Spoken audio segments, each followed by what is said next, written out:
And we're back. With more, whatever this is called. More Braglin. That's what we really need in our lives.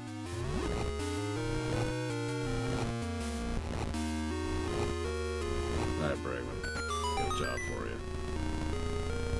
Be more awesome. Wait, that's impossible. Holy crap.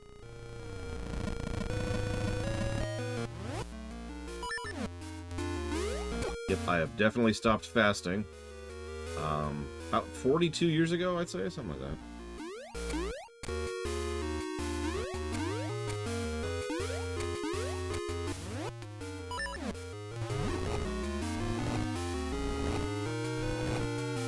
And we gotta stop all of the lava pudding here.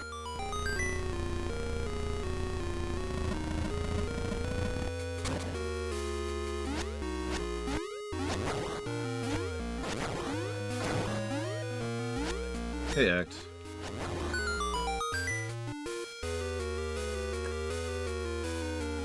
Breakfast was excellent. Oh, right. We've got a voot on. Someone, we'll go nameless, has suggested an idea. So I'm going to leave it up to you all to decide. Yeah, there's a voot. Just go ahead and put that there for the moment. I'll kind of peek through the window here. Voot!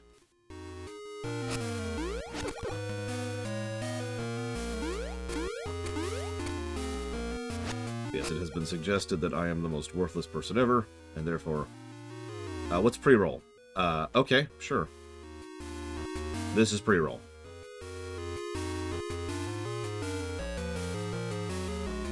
Any questions?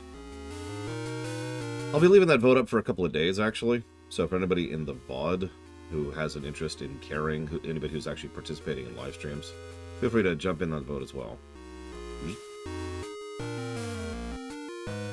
Music has yet to get me in trouble that I'm aware of. Is there any reason not to do music? Ask Yura. It was her idea.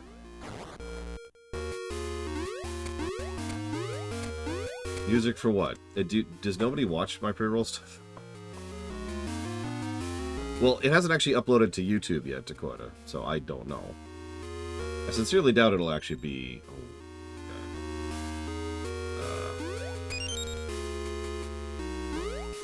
a problem.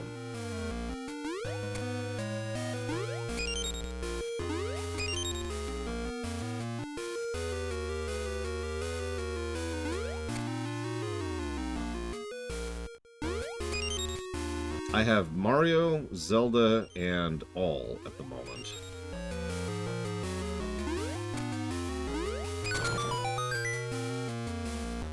Making more takes time, so I haven't done more yet.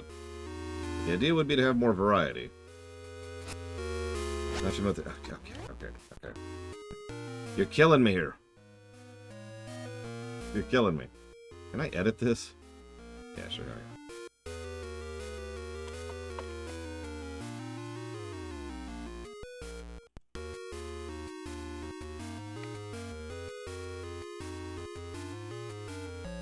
There. I have removed the word pre-roll to remove confusion. But yes, pre-roll is, as you might imagine, the thing that happens before the camera is rolling. That's why it is called the pre-roll. Okay, so I need this to be red.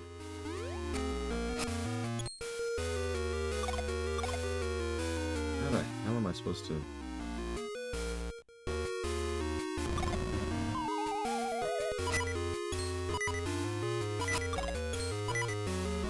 But if I get it over here, I can't push it down. It has to be over. What?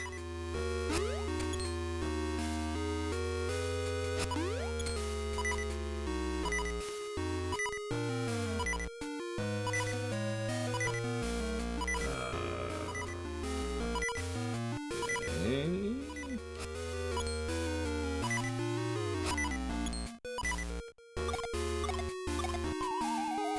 Yeah, that's what I thought. Like, that's not gonna work.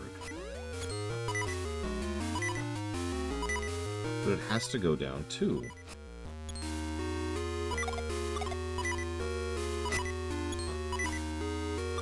There we go. Okay, we're okay, we're okay.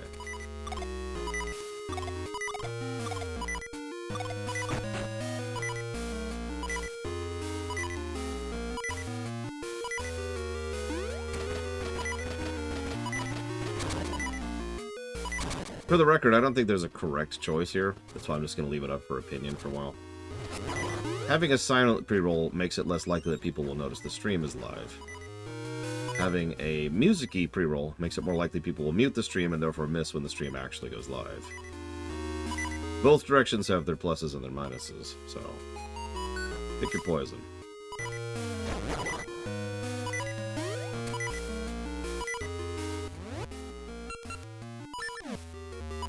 It doesn't really matter to me. All I have to do is hit this button. And boom. Muted. That is extraordinarily easy to do.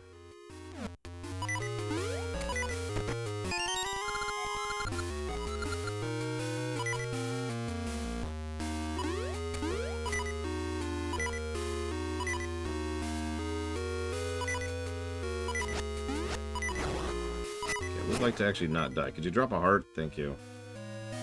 Appreciate you.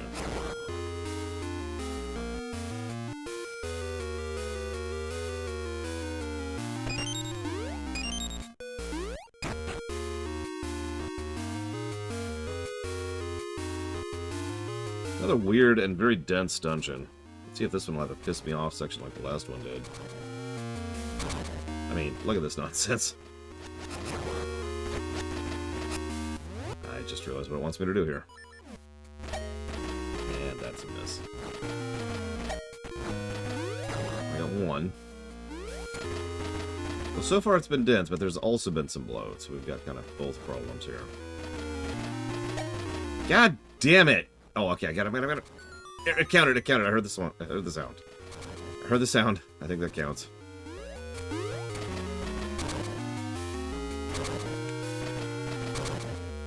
So, obviously I hadn't had breakfast, so that's part of the reason I went ahead and did that. But the real reason, if I'm being 100% honest, is because my adorable niece came down and said, please come up to breakfast.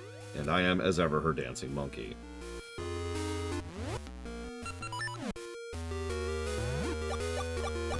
I don't really regret it, though, because breakfast was pretty simple, but really good. It was eggs, bacon, biscuits, and butter.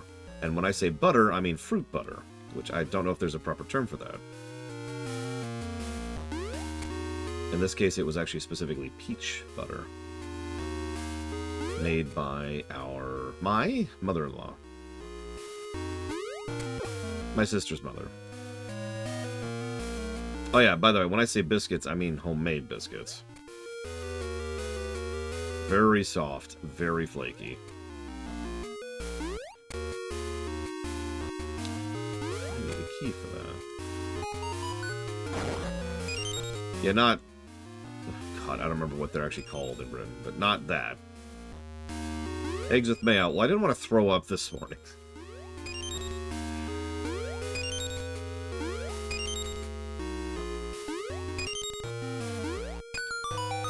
What's really funny, so all three of my nieces have been egg girls. They all like eggs. It's always been the go-to. If I ever am really having trouble getting one of them to eat, I'll just, scramble some eggs and they will eat that. So the littlest one is currently experimenting with using utensils. So she's sitting there really concentrating. Nope, she missed. Okay. Nope, she missed. And she finally manages to get the fork into the egg chunk. It's like, yes! Cool. No, I prefer pepper myself, in fact. So she finally gets the egg chunk in. It's like, yes! And she pulls it up. But it was like a big old chunk of egg like this. A little bit too big for her. So she pulls it up. Looks at it for a solid second, and she's like processing. Then she grabs the bottom of it with her hand, pulls it off, and then just like glomps it into her mouth. And of course, we're all watching, so we all laugh. And she takes that as positive reinforcement. She's like, and we're like, no, you got to chew with your mouth closed. And she's like, huh? And so we explained chewing with mouth closed to her so she could understand that a little bit. And she, like, it's hard to even put into words how cute this was because she had to concentrate so hard on chewing with her mouth closed. Like, she had to just be like...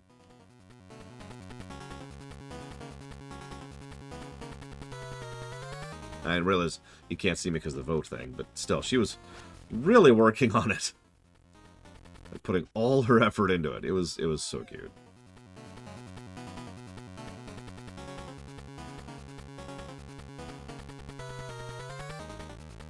Hey, offshore Twitch account. Listen, Phoenix is more important than me. We all know this.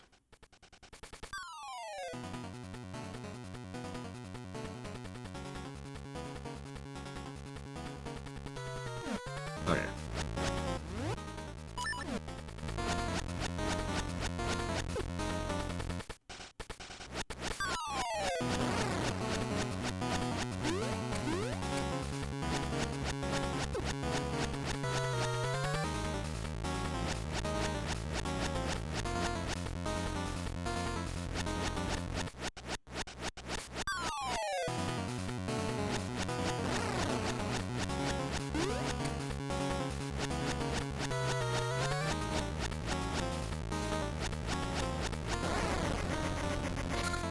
No, my mighty sword is broken. You'll pay for this.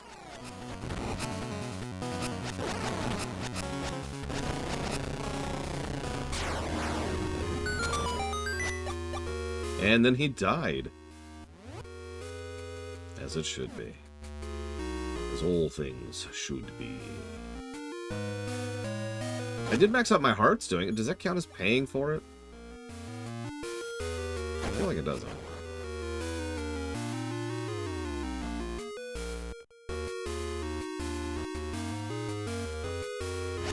Listen, just let's... dots? I think, Yura. Let's not get too excited about future runs, because, remember, other than the Zelda block, we also have a solid about 2 months of streaminations to push through.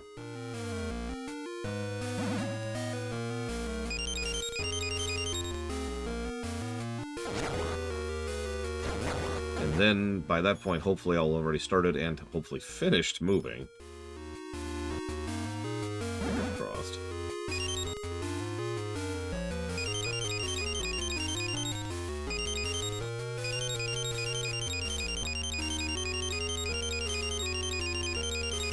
Yes, after that, no more streaminations. Possibly ever.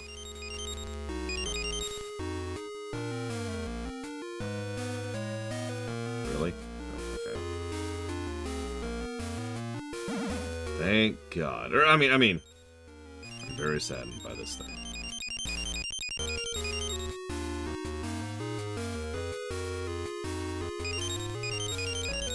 If you mean the PS3 games, we'll see offshore Twitch account. At the moment, that's in a question mark zone.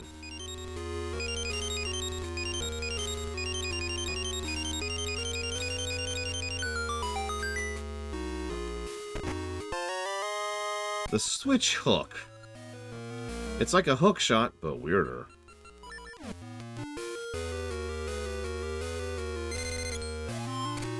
It works like that. It's actually kind of an interesting way to deal with this, and it adds more puzzle potential, too.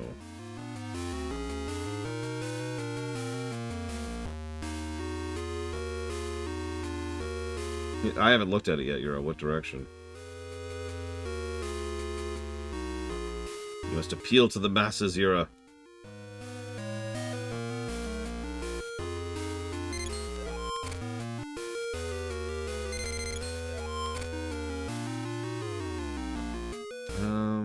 Yep, now I'm gonna go up here, I want to say. Yep, there it is.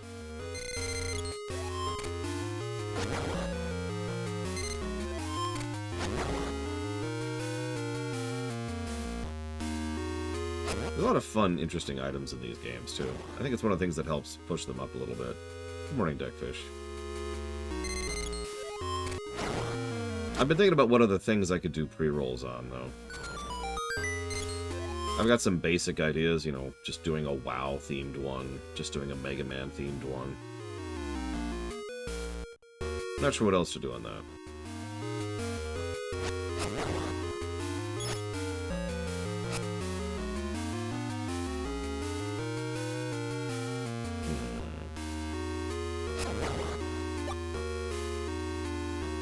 A screensaver. Why? We can also do a Final Fantasy themed one, a Metroid themed one. We already have the Zelda one.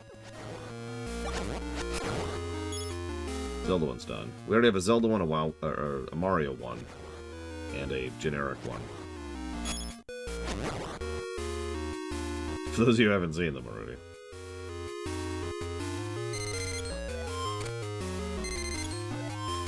So you're saying you don't like game footage, is what I'm hearing here. You continuously confuse me. Why do you not like game footage? Why? Why?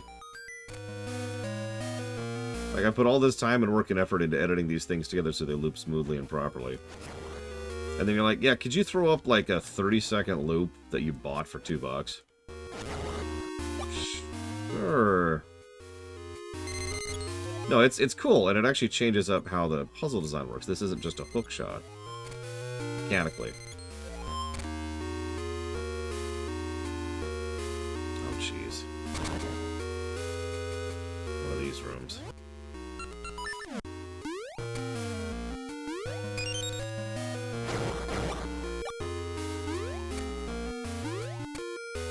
So I like to call these Dippin' Dots. Because, you know, they dip to change the color to match the room.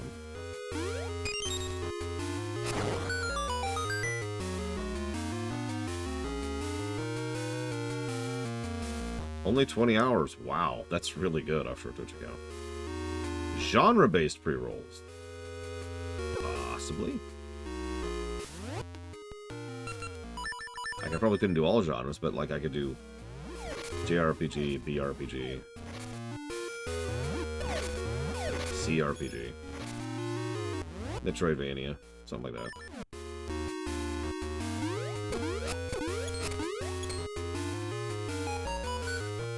Oh, jeez, this room. I might look this one up just to save us on some time. We'll see.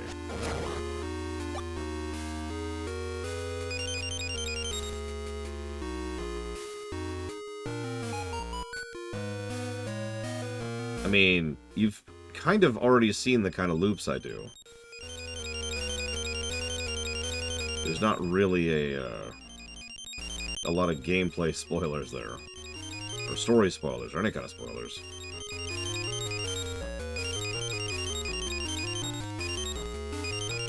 Yep, that guy's a failure. Why did I start using pre-rolls? Actually, I did a long time ago. Most of you probably don't remember those. And then I stopped basically because I felt stupid for doing it because nobody was even commenting on it. But more recently, I was looking into some more basic metrics and general analytics of marketing, and I realized that it was always a good idea, and I should have kept doing it from the very beginning because it's pretty much universally a good idea to do a pre-roll. Like 100%. There is zero reason not to. Starting a stream bang off is the kind of thing that generally doesn't work because most people aren't just sitting there waiting to hit go on a particular stream. It gives people a chance to poke in, and I've already failed. God damn. It gives people a chance to start saying hi, saying hello to each other, encouraging people to just chat amongst each other while I'm not really part of the equation. It gives me a moment to just kind of take a moment mentally. You know, put myself into the zone, so to speak. Like, I can hit the pre-roll thing. And usually what I've been doing is I've just been sitting here, taking a moment, you know, closing my eyes and just I don't know, meditating for a minute or two while I wait. You don't want it to last too long, of course. That's the opposite problem. At that point, you're just a professional streamer. Because they do, like, 15-minute pre-rolls. I do more like 3. The longest I've ever done so far is 9, and I know that because that day was, like, I was dealing with some stuff. Paperwork stuff.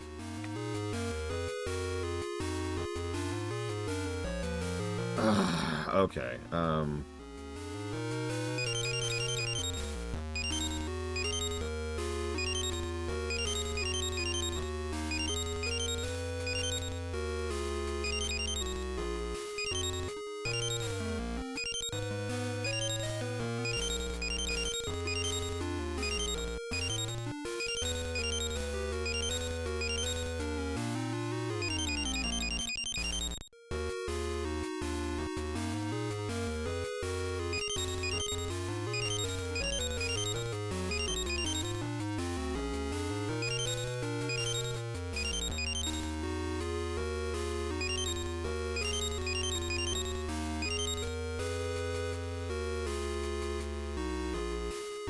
Which part do you not agree with here?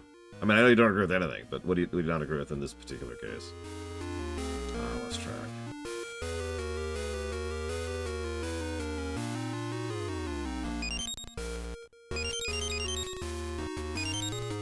Ah, long pre-rolls. Gotcha.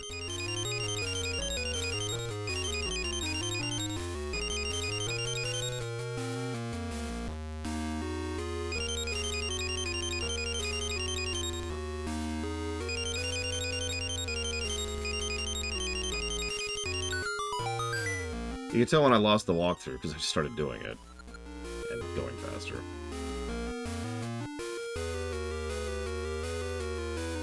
So, streaminations are actually quite unpopular. A huge investor of time and stress for very, very, very little gain. They're also the kind of things that are just not really feasible for long-form content. Wrong word. Long-term content. Better way to put that.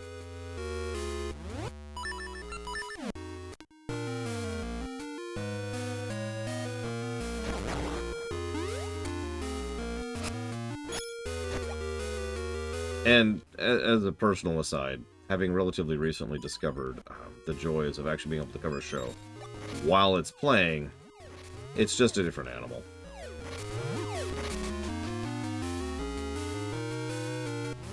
That's okay.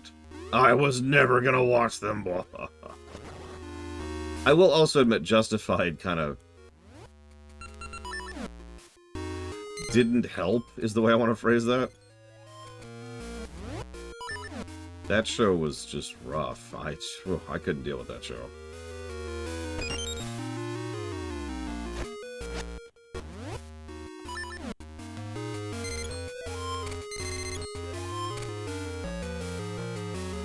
Oh yeah, very, very depressing. Not dark, depressing. Really good show, though. As always, I recommend it. It did get me MLP, and I was able to watch all of MLP as a consequence.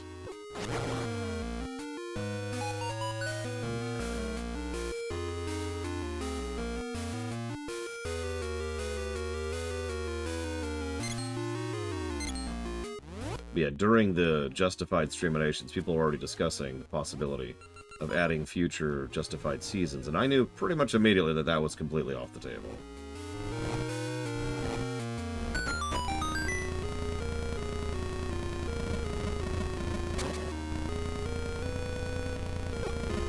Oh, come on, I was right there.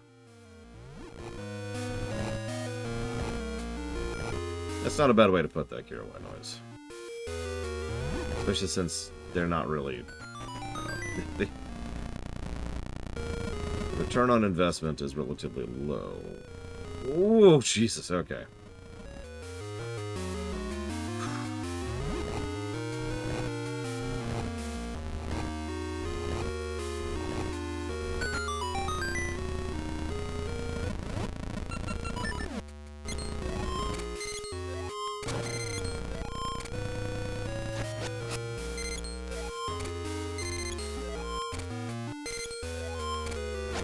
Well, that's another thing.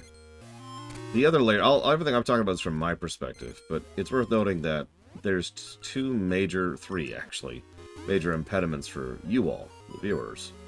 First and most obviously, if it's a show you're not interested in, or a show you haven't watched or have no interest in watching, there's a pretty good chance that that means an entire section of months of content is just locked off from you.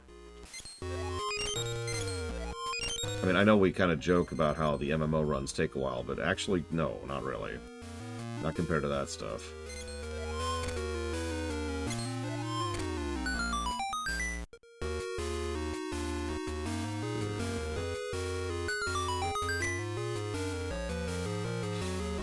Second problem, not everyone even has the physical availability to watch these shows.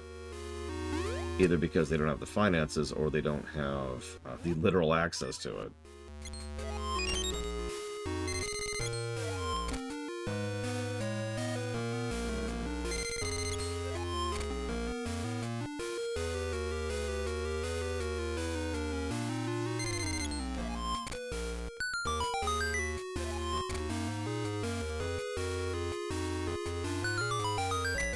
The third problem, this is actually pointed out, shows are just a different animal from games. You can watch someone play a game that you've never played before, and you've never seen before, and you have no real interest in, and that can still be an entertaining experience. After all, you're still getting the gameplay along with the discussion and the analysis and the review. If I'm just sitting here talking about an episode, you get none of the episode other than trying to piece together whatever vague inferences you can based on what we're talking about.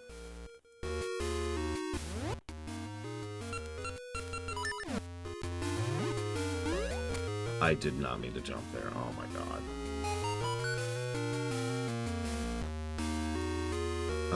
Now I gotta do all that all over again. Dinosaurs Act. I'm dead serious. I don't know if you're old enough to remember, but once upon a time there was this really big push to get rid of VCRs. Why? Because people being able to record their own videos was hurting the movie industry, was killing the movie industry, because people wouldn't go out and buy their movies. They'd just record their own. Piracy! You may or may not also remember, back in the 90s, there was a really big push against rental companies and against sharing. I forget the way they phrased it, but it was hilarious. The idea was, if I bought a movie, and then I invite you over to my house, and I say, hey, let's watch this movie that I have purchased, then the company is missing out on a sale. Because I have robbed them of that sale by sharing that movie with you. This is a big push they were pushing back in the 90s. Now, they failed, but that is the mentality you have to walk in knowing is how these people are thinking. I just realized I can just do this.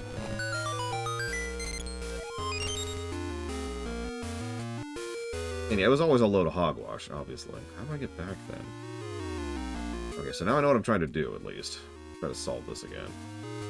Yeah, it's just crazy amounts of greed. I've actually heard that same argument used for several things before. Sharing games, sharing songs, sharing movies, sharing shows, sharing books. I mean, after all, if I just lend you my book, that's a sale that they're getting. How dare you steal that money from the company? I mean, from the author. That author's going to go destitute because of you.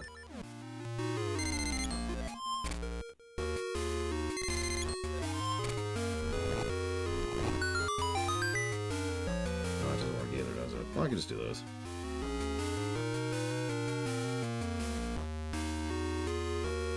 So I don't know how this works in other countries in the world, but here in the States, there's actually a lot of movements to either shut down, defund, or heavily regulate libraries. So what I'm trying to say is, yes, these people would probably try to close down libraries. Saints Row 3 or GTA 4 without DLCs? That's a tough one, because I actually don't like either games for different reasons. I like both games for different reasons, but there's also some issues on both sides, right? So that's kind of a hard one to pick. The problem is, Saints Row 3 is, in my opinion, the weakest entry in the series by a wide margin. I'm just going to look this up. This is taking too long.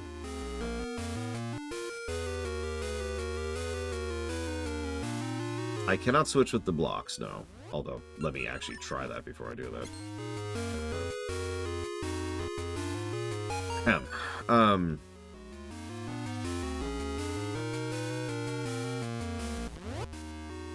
Saints Row started as a GTA clone and very quickly developed into its own thing. But, if I ever reach a day where I can no longer play video games, I am committing suicide the day after that, Trihexia. Like, immediately. I'm not even joking. Video games are entirely too important to me to just be like, yeah, I ain't doing that anymore. Good night, Deckfish. Don't worry. I actually do regular stretches. I do. And I take as much care of myself as I have the ability to do so.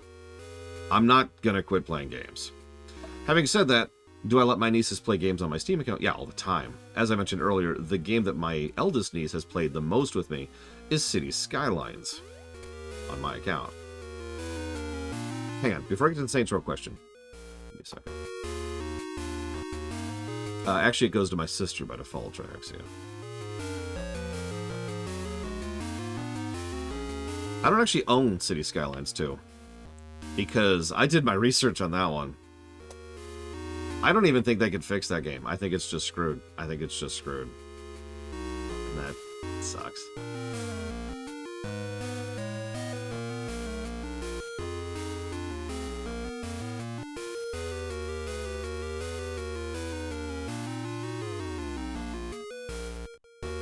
Okay, so it looks like my original route was correct. So we'll do this.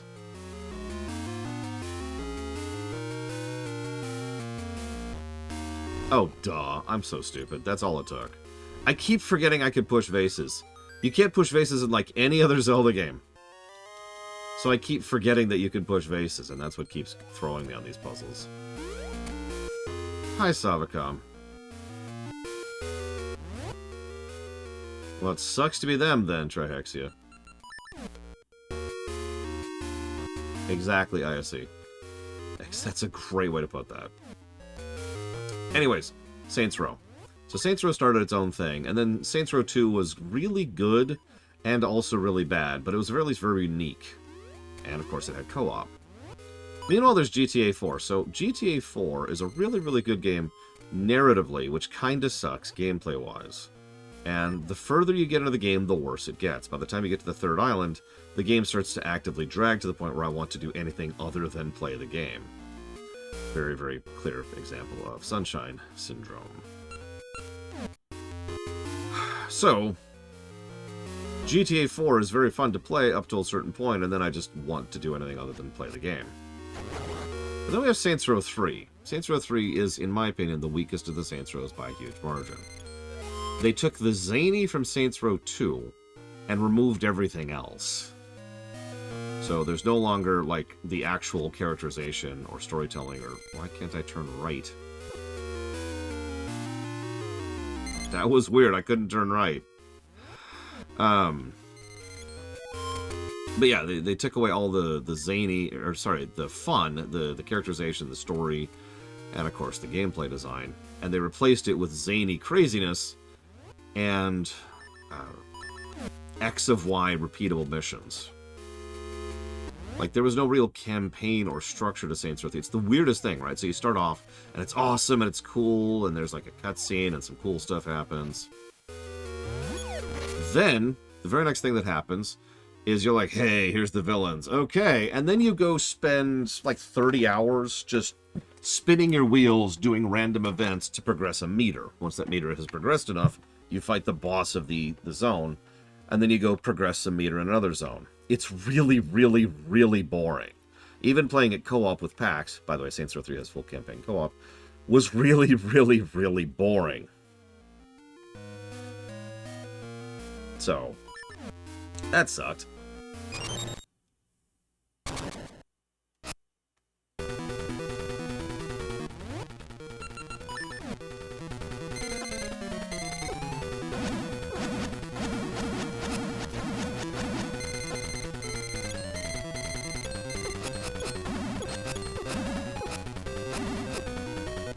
Alright, what am I supposed to do, boss? Got it.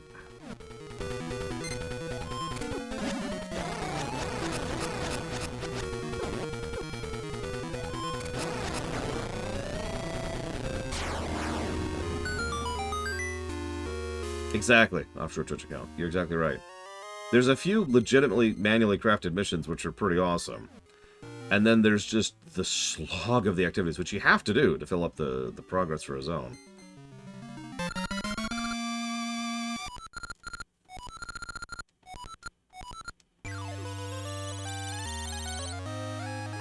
Yeah, honestly, the moment Gabe Newell dies, gaming as a whole is going to get demonstrably worse.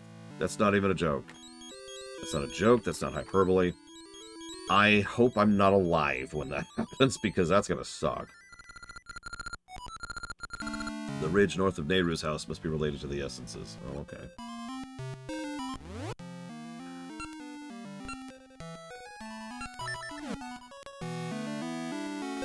So now we have teleporting.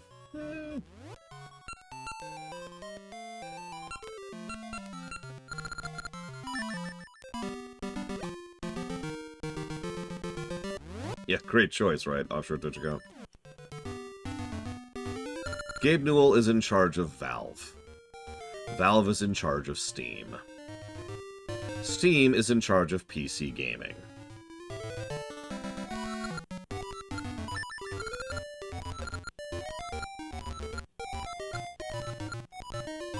Here's another secret to take back to the game. Yeah, there's GOG. Someday look up how many games are on Steam and not on GOG. Spoilers, it's a really, really big list. Thousands strong. And I might be lowballing that, because I haven't looked in a while.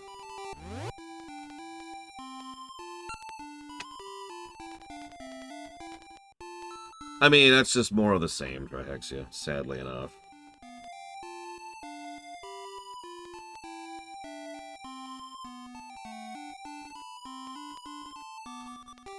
The page is still loading. I mean...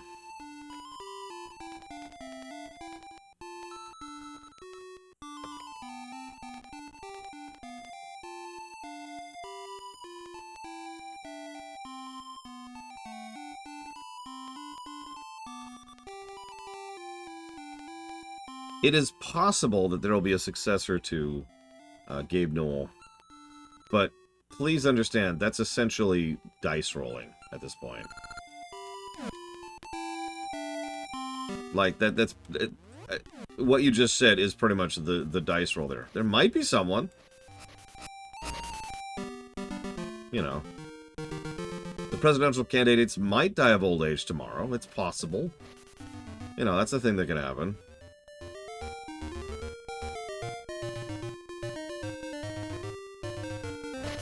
You just mentioned that offshore Twitch account. I'm going to be very honest with you. I have a good memory, but I'm probably not going to remember that until we get there.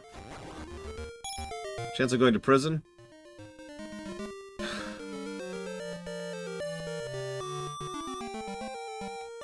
You know what a cult of personality is?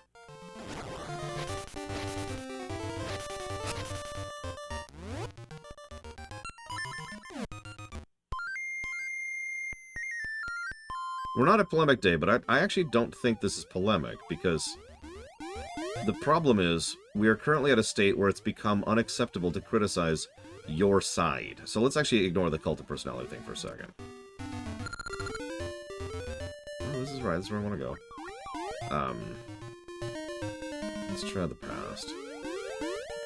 Oh! You're right, Hephaestus. I can. I really want my sword, too. Let's go do that really quick.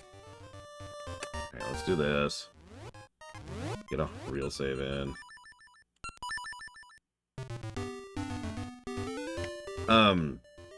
So yeah, I can do this without even talking about the cult of personality around Trump, which totally existed as a real thing. That's not polemic, that's fact. But the real problem, Ember Train the Village, thank you. The real problem is that it has become so vitriolic here in the States that you can't criticize the side you claim to be on, if that makes any sense. You can't look down upon or otherwise negatively towards whoever it is that you're rooting for, or the one you're not rooting for. And I mean any kind of criticism. I could actually name specific examples here, but rather than trying to dig into that, let's try to make up an example. Let's say that during the creation of the rumination on the Hunchback of Notre Dame, I screw up a number.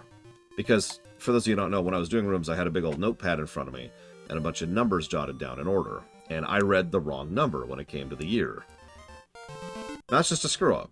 That's whatever. It doesn't matter. Everybody noticed immediately that that was a screw-up, and there we go. End of statement. But in the political system we have currently in the United States, if you were to criticize me for that, if you're on my side, then you're a traitor. And how dare you? And they'll fling insults and spit venom at you and do everything they can to drown you out. And if you're against me, then all you're doing is mud-flinging against someone without any real validity to your insult. No matter what, you're not actually supposed to criticize. And that's the problem.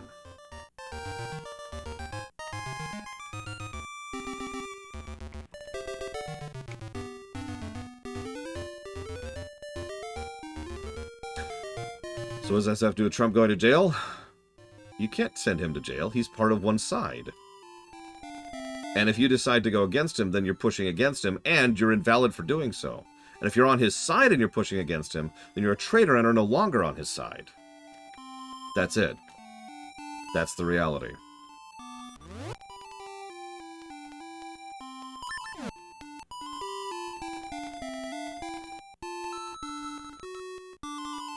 I agree with that, Savacom. Biden's an idiot and Trump's an idiot. They're both terrible, terrible presidential candidates. Like, we don't exactly have a good track record of presidents in the country I live in here. But I think we've actually reached peak. I think we've actually reached the point where Buchanan has some freaking competition. And for those of you familiar with history, that's pathetic.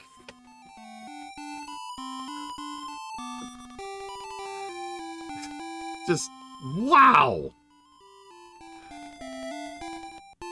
Whatever is relevant to the games in question. My favorite anecdote about all of this is that the current candidates are so old, both of them, by the way, both of them are so old that they are currently breaking the record for oldest candidates previously set by them!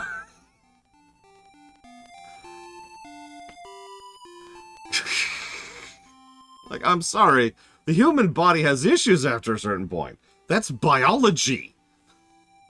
There's not a lot we can currently do about that, and may never be able to do about that. The last good president is a really tricky topic, because at that point we have to define the word good.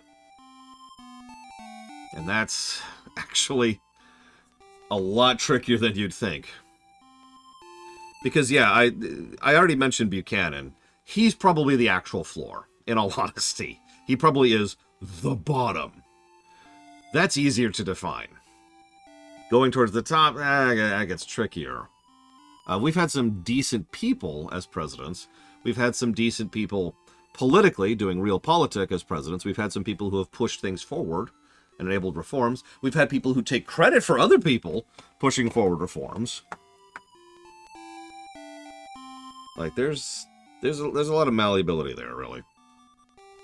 Yeah, exactly, Czar. There's a legitimate movement. This is actually Barry's based on the state. To... I don't blame you, Sovacom.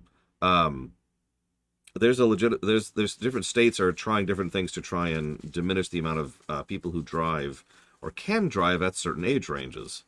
There's been a lot of pushback to that, obviously, because old people, and I don't mean this as any way as an insult, they like to get out, they like to go, they like to hit their restaurants, they like to be able to interact with the world around them, they like to go to the park and sit and feed the ducks, or they like to go visit their grandkids, or they like to just go to the mall and chill for a bit. That's fine. Problem is, they're like 80 or 90 or older. And yeah, you're absolutely right. This is what this really is a public transport argument. But at a certain age, your body is no longer reliable. That's fact. That's life. That is the reality of being a human being.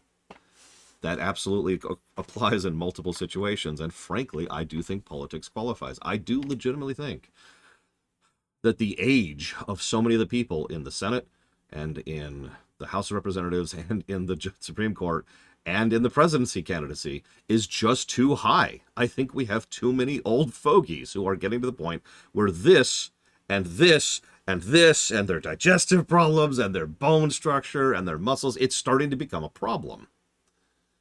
And that's ignoring the fact that these people are people who have been in charge, or excuse me, who've been alive since World War II.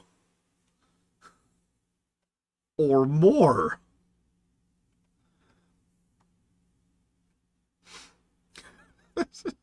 You know? Like, I don't care about your policy. I mean, I do, but I'm not talking about your policies. I'm not talking about your party. I'm not talking about anything else. You're old! At a certain point, you need to just not be in charge of certain things. You get your dentist and they're doing this. It's not because they're, like, malicious. It's because he's 95. Hold on, let me just get in there. Ah! Ah! Ah! Sorry, rant off. Where am I going? Sword. Right, I want my sword. That's what I'm doing. I was specifically pausing because I know where to go for the next dungeon. But I want my sword. Let's see here. So, looks like I have to do the trading game, if I'm reading this correctly.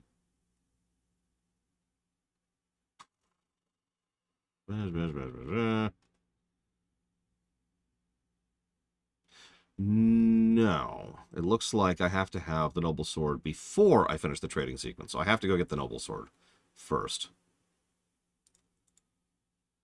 Yeah, by the way, one other thing while we're on the subject. A lot of people like to say that old people are the problem because they're, specifically, because they're stubborn. While that's certainly a trait that can exist, I don't agree with that. I just have too many examples in real life of people who are willing to change their minds and who are willing to sit and talk and think and actually have a reasoned discussion about things. I think people can be stubborn, but I don't think age is the relevant factor there with regards to that. Now, age is a factor because biology. Let's see here. Okay, so we've completed the skull. There's the old woman. Yep, she gives us the clock tower. Wait, seriously? I have to actually load the other game to make this happen? I think that's right. No, I agree with you, Savacom. Cult of personality is not a good thing. And the reason why is because one of the core definitions of a cult of personality is defining the person you're following as the moral compass, right? What they say, what they do is okay because it's them. So they are now defining right, wrong, and correct for you. And that's problematic. And also, obviously, leads to a tremendous amount of abuse potential. As long as they die 3 seconds later, I will cheer. Offshore Twitch account. Okay, so it looks like I do have to do a linked game. That's the option here. Okay, that's fine. That's fine. No biggie. No biggie.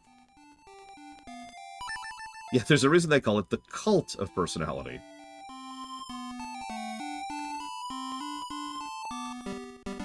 Yep, wrong one. Oh yeah, let's do a short. Hey, everyone, no politics, but listen. Alright, so let's get this secret again.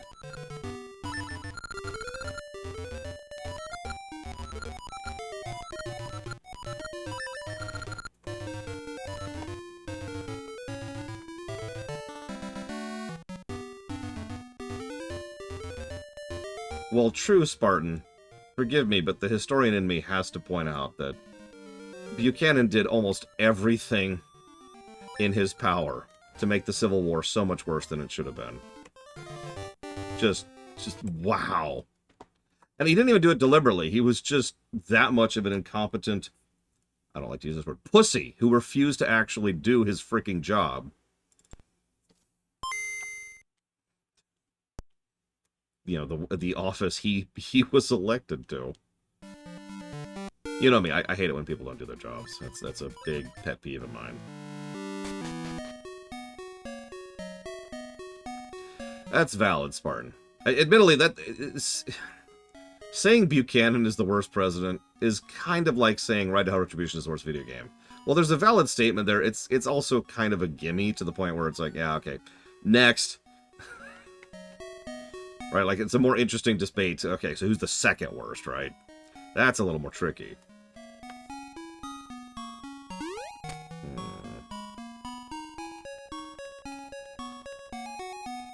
Reagan. I actually agree with that completely. Reagan is probably my runner-up for worst president. And what's really weird is the older I get and the more I study things like traffic, highway construction, municipality codes, city layout, sewer layout, that kind of a thing. Just little stuff in my spare time for fun. The more I find out how much of that crap was started under Reagan's administration. It's kinda wild. Where am I going?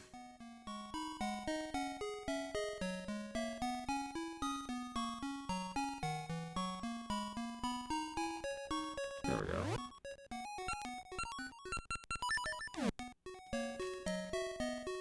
So a magic trait removing machine. How much would you have to remove before someone becomes... See, that's one of those philosophical questions, which I'm, of course, terrible at. Okay, so I have a secret for you.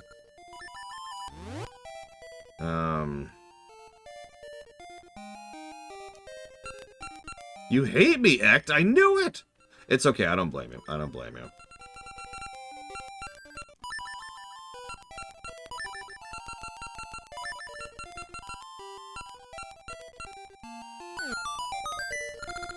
A message from the old hag in Labrina. In that case, take my test.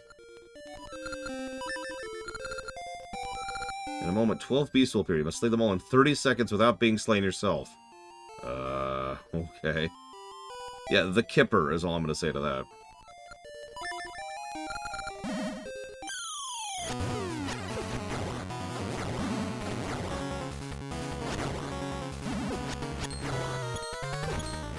No, stop blocking. I need you to die. I need you to die!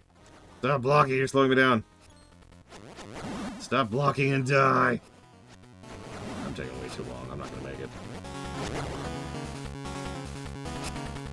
It's a frickin' teleport. That's not fair.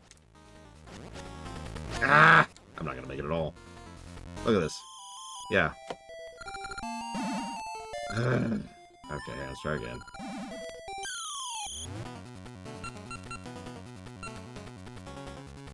Let's try that again.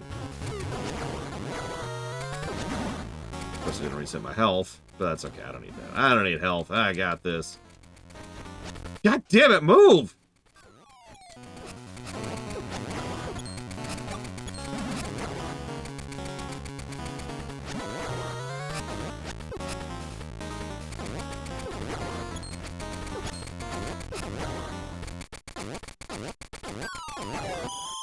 There we go. Jesus. 3 seconds off.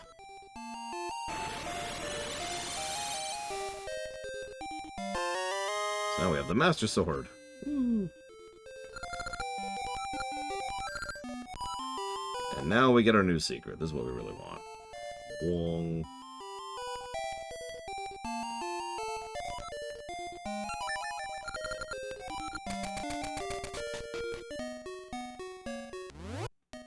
And just in case it matters, we'll go and grab a save. Why not?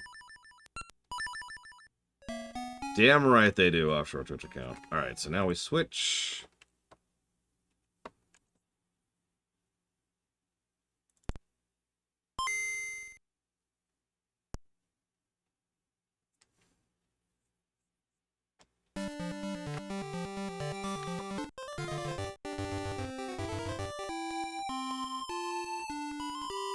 Anyways, I apologize for drifting into presidential topics. I was just...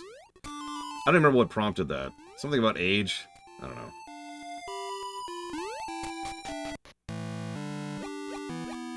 People are old, yo.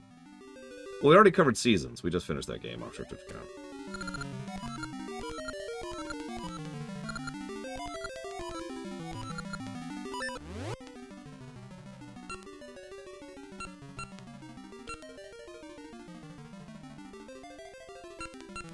Yep, immediate suicides have come.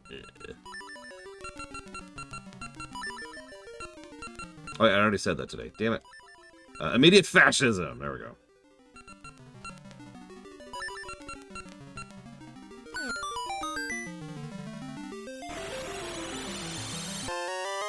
There we go. Now we have the level 2 sword. Booyaka. Now we can start doing the trading quest.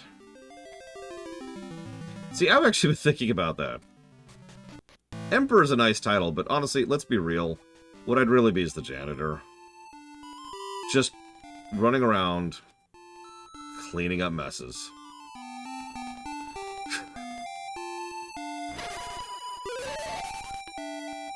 No fancy outfit, no big title, just... Hang on, I gotta fix this. Everyone, sit, chill. Okay. What's funny is there's already a fictional concept for this, which I didn't find out until we did our control playthrough. TV Tropes calls it the Almighty Janitor, which is pretty much exactly what it sounds like.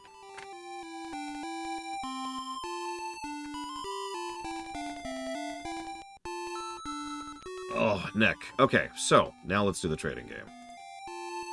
Because we can do quite a bit of this right now. Possibly all of it? No, we can't get to Zora yet. But we can do quite a bit of it, so let's go ahead and do that. I think we already have the clock. Yes, we do. Cool.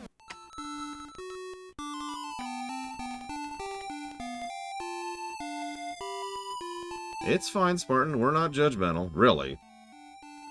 Listen, Zach Taft. I'm not judgmental. That's all I'm saying. Past. What? Yes. To the past. I mean, listen, I was just saying the truth. I'm not going to back down from that. I need a portal to the past. I guess the nearest one really is Nehru's spot. Anonymous voting is actually an interesting topic to me in real life. Because it's one of those situations where there are pros and cons to both. I mean, obviously, someone who is voting anonymously will actually have, you know, more... Damn Romulans! Will feel more comfortable, more safe about whatever they vote. It's harder to pressure someone, both actively and passively.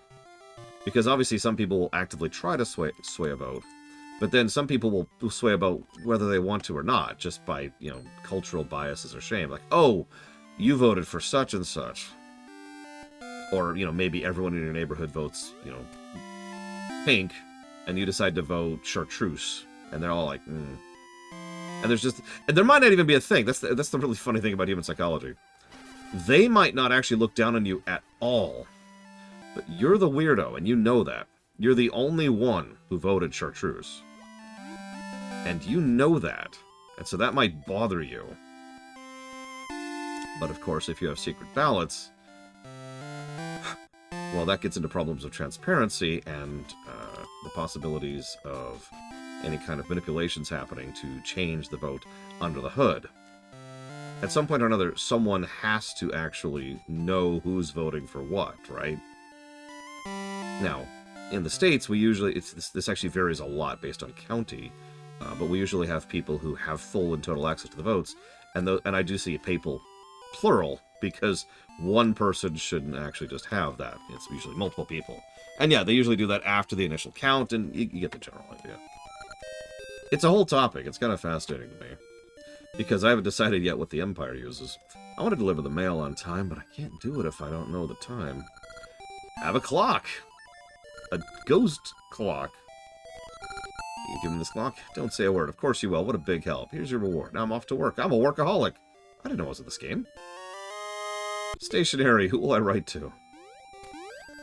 I mean, parties exist as a concept whether they are allowed politically or not, act. Even if you decide to legally say that parties are against the law, parties will exist. Parties is just another word for voting blocks.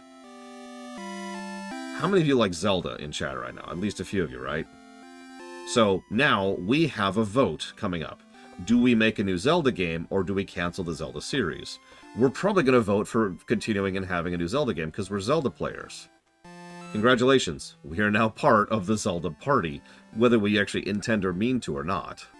Now, organization, layers, politics, taxes, and all that stuff can be added on after that fact. But you see my point. Having said that, a bit of regulation is probably called for. Where am I going with this?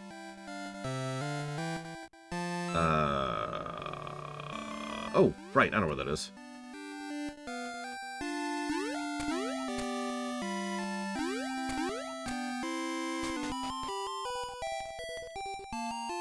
There he is. I think this guy got started in Majora's as well, if I'm remembering correctly. Here, have some stationery so you can wipe your butt. Take this. I got a stink bag. Ew, it stinks. Gross. Well, there's not really another side, but the other major superpower interstellarly is called the hegemony, yes. Don't get me started talking about the X-10. I'll talk about it all day. Oh, God. Why are you so evil, Dakota?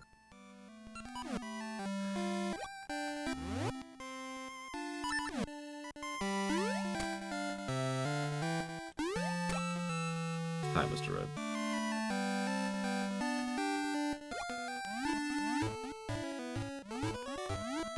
Megadeth. You got it. And copy wronged into oblivion. Okay, cool. Okay, so that's death. Is our Dodongo friend there? Because I need to get back to the island and, Okay, there's the raft. Okay, good. I'm the wrong thing, but, you know. At least the raft is still there. Hopefully I won't get hit by lightning this time. Jesus.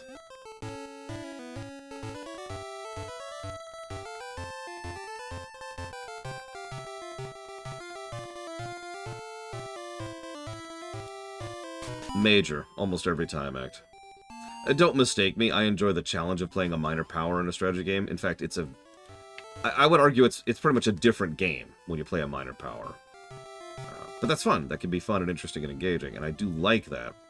But if I'm sitting down just to play a strategy game, I will probably play a major power, or at least strive to become one.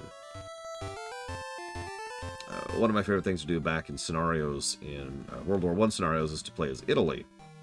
Because Italy was a minor power in World War I. It's the nicest way I could possibly put that. Star Sector.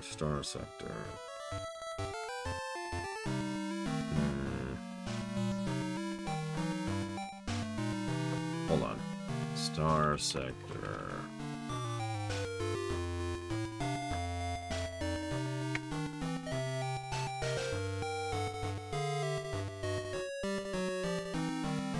I don't even think I've heard of this. Or if I have, it's not something I retained. I'm gonna go with no. Well, see, Italy was was actually what I would call a moderate power. Not that I want to get niggly. But still, Italy was in an interesting position, and while the big boys were moving stuff around, Italy was just over there in the corner being like, I do like Freelancer legs.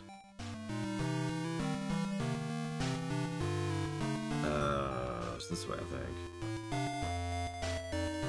Germany in World War I was silly.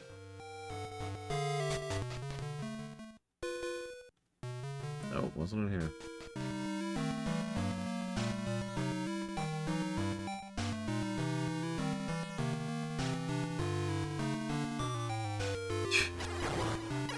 You want to know... So I've talked before about this one history professor I had who was just terrible, as I've talked about a few times. He once gave us this really simple quiz. It boiled down to this. Okay, you are Germany. Do you ally with Austria-Hungary? And it's like, okay, sure. But it's like, well, hang on. They're demanding stuff from you. And basically the demands get more and more and more unreasonable. Where's this person? Oh, it's in the present. That's why. And they just get more and more and more and more and more unreasonable. Now, here's the thing. If at any point in the quiz you say you no longer ally with Austria-Hungary, you instantly lose the war. On the spot.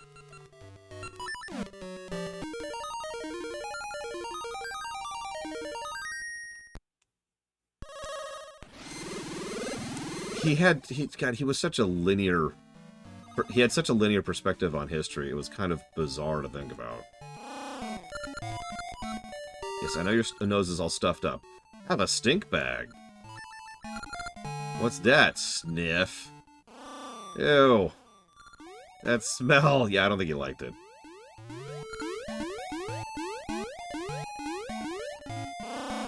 What was that? My nose stings. That was stinky. Wait, stinky? That smell cleared up my nose. Thanks! Oh, that was unbearable. I'll treat you something really good for it. Tasty meat. Nice. Thanks, buddy. Yeah, could have been just smelling salts, but no, had to be poo.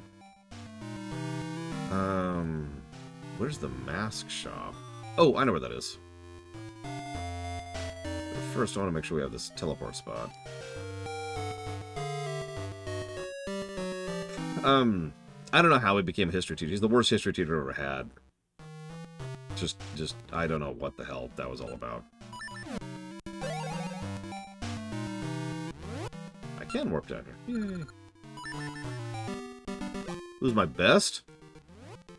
This cantankerous and bitter old woman who once actually flunked a paper I wrote because against and without my knowledge, one of the more attractive girls in the class had stolen it and copied it. Now, you're probably thinking, why'd you mention the attractiveness? Because she presumed that I let a pretty girl bat her eyelashes at me and then steal my paper. You're probably thinking, how is this the best? Two big reasons. Well, three big reasons, actually. First of all, later on, I actually explained to her what the hell was going on. Or rather, what wasn't going on. She was like, oh, okay. Why don't you prove it then? And so she asked me to basically give her my paper on the spot. I'm like, it's not going to be as long. She was like, I don't care if it's as long. Tell me what you learned. Then I did. She gave me an A+. Point 2. She was most interested in the history, not the bullcrap. She didn't do a lot of tests and she didn't do a lot of quizzes. She wanted people to actually prove that they actually learned the pieces that she was teaching, which... And third, she and I actually became friends. We used to hang out off campus periodically. That was after I was no longer in her class, obviously, but it is still a thing that happened.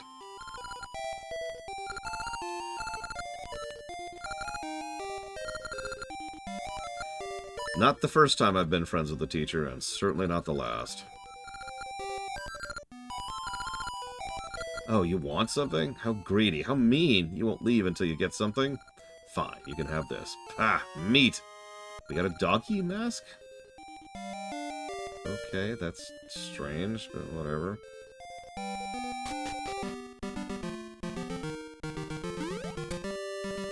I actually got really lucky when it comes to school.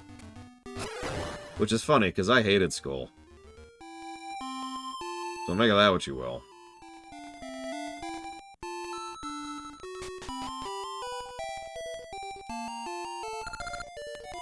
Yep. Your dog is very shy. Let me have that doggy mask to put on her dog. You deserve the toy my dog played with, which was a dumbbell, but there's only one. What's wrong? I only had one to begin with. Thanks. And no, that wasn't college. That was 6th grade.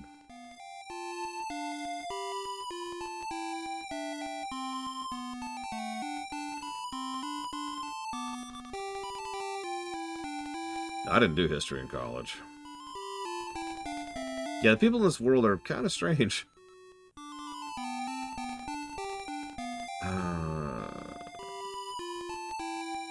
Okay, I know where that is. I even remember where that is. Most of the steps in this trading sequence, I've already talked to these people, so that's kind of nice. Actually, kind of knowing where I'm going.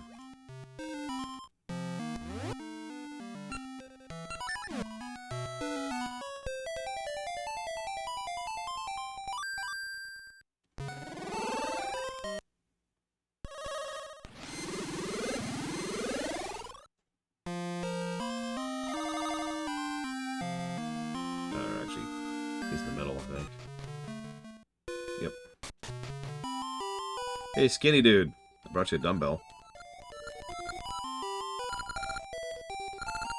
I know, I'll work out, except I only have one dumbbell. I got you, buddy. I have a second dumbbell. Yeah, if I can't work out one side at a time, I can't do right, left and right at the same time. These people are just a straight-up cult. Seems to be fixated on your dumbbell. Here you go. Say what I wanted. Now I can lift, lift, lift. I'll get all the girls now, eh? I'm so skinny, I can't offer you much. I know. Rip! He ripped off his mustache for me. Get the girls. Get the girls.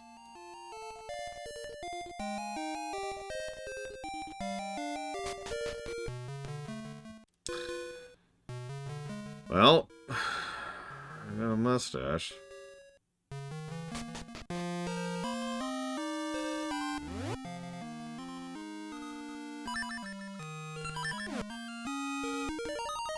See, now you got me thinking. I know who my worst teacher ever is. I'm trying to think who my second worst is. Who would be my second worst?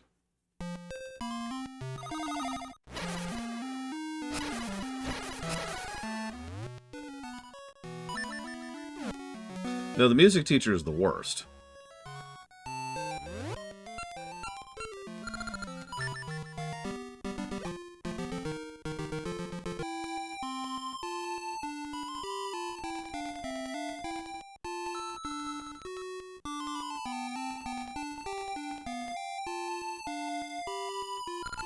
I just want to make people laugh. There's got to be an easy way.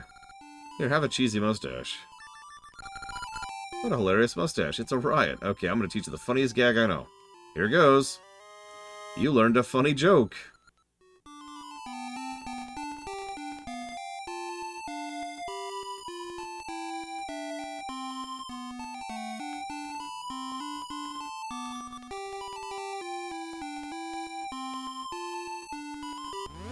Okay.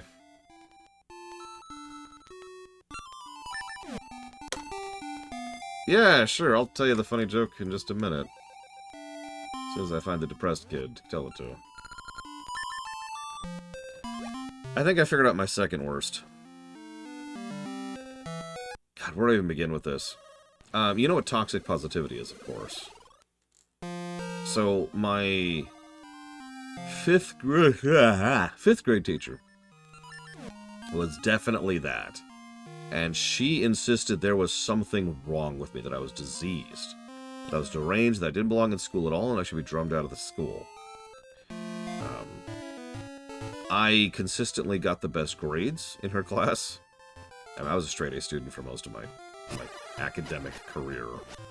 And I do not say that with any level of pride, by the way. And she could not stand the fact that I was just crushing it so frequently and so regularly. So, she was always looking for some excuse to just try to get me in trouble. Any excuse, really.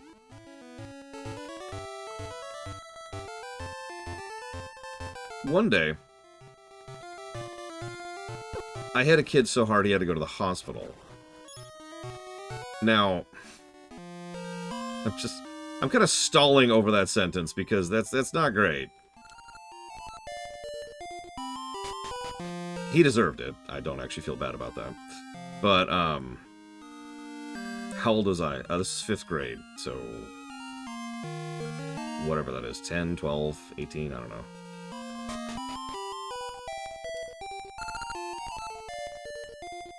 Yeah, 10 or 11, sure. It was 5th grade, like I said. But the thing is, she decided to use that as the excuse. She was going to go ahead and be like, this is the reason why this kid should no longer be in school and should be kicked out. And she absolutely came after me for this. Dragged me in front of the principal. Was trying to get my, my entire year suspended, so I would have to start 5th grade over. Stuff like that.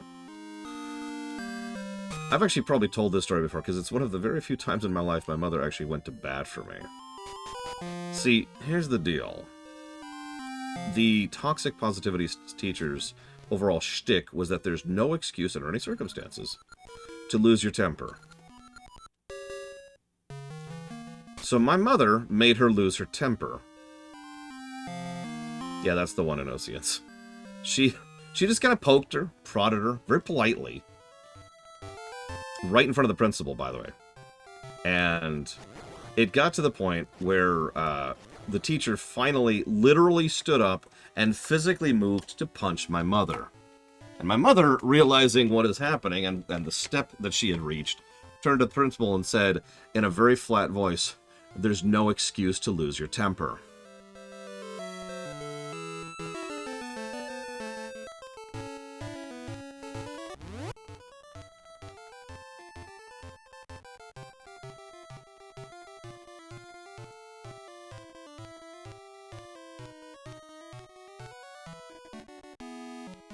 Now,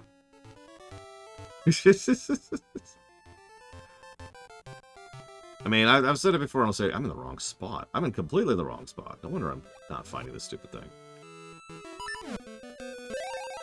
Yeah, no, it worked exactly. I did get like a 3-day suspension because I did punch a kid so hard he had to go to the hospital. Oh, if you're wondering what he did, he had been provoking me all day. Lots of witnesses, everybody attested to that, including adults, which, you know, you'd think they would have done something about it, but whatever. And finally, I was just putting up with it because I actually had pretty thick skin back then. But in the middle of the cafeteria, he came over to me with his tray, with his open milk. That's important because then he dumped his entire tray of lunch over my head in a manner that hurt. Like, so he slammed it on my head. So I was covered in milk and food, and that hurt. So I punched him. Once.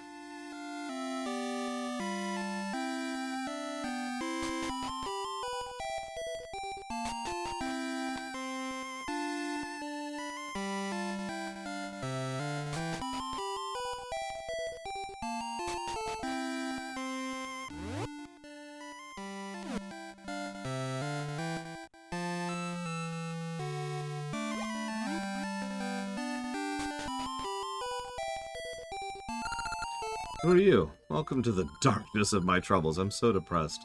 I'm gonna laugh until I forget everything. Then I'd be happy. Alright, let's tell him the funny joke. By the way, he didn't get any punishments whatsoever. None.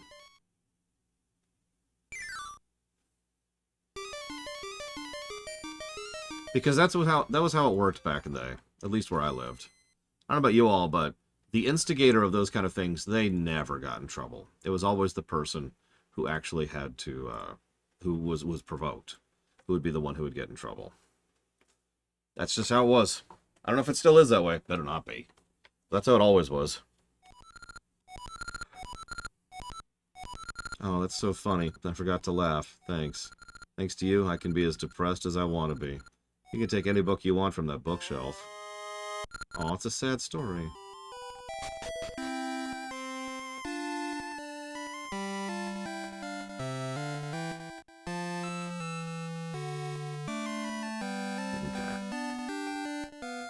Poor kid. What happens if I talk to her in the past? You know, I haven't talked to her in the past yet. It's my one true love.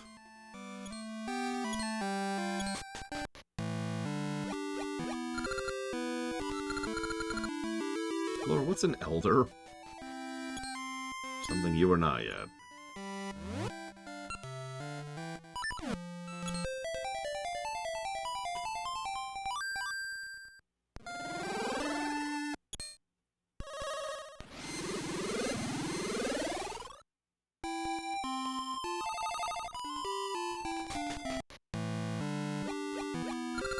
I think there's a mountain north of neighbor's house. Yes, okay. Nope, that's the step I want to be on. Cool. And yeah, teachers should be better taken care of. Yes, we just finished the 4th dungeon. That's why we were doing a little bit of the trading. And you can tell, because our sword is level 2. Whoops, wrong button.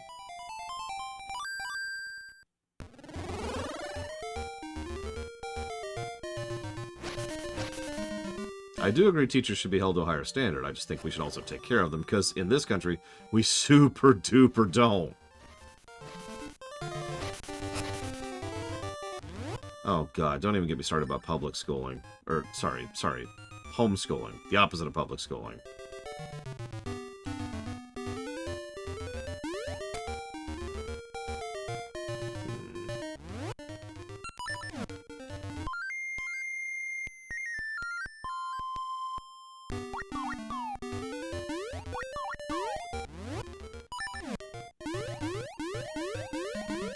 That's a good question, Savicon. I do know, at least back in the day, part of the problem comes from proof.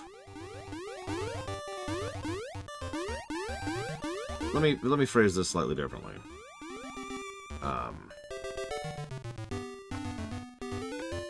I would have hated being homeschooled. Either of my parents. Private schools. Private schools usually means for-profit schools. And anything that has for-profit at the beginning of that sentence,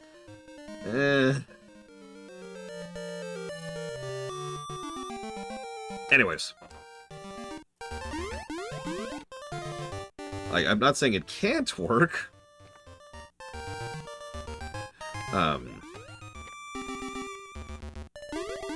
Homeschooling, I'm not a fan of homeschooling. I'll just say that as openly and bluntly as possible.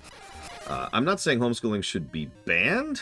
I'm saying homeschooling should actually have a higher stringent requirement upon it than public schools do. And for those of you who are not familiar with it, here in the States, it's the exact opposite. There is so little done to any level of regulate when it comes to homeschooling. And that's a problem.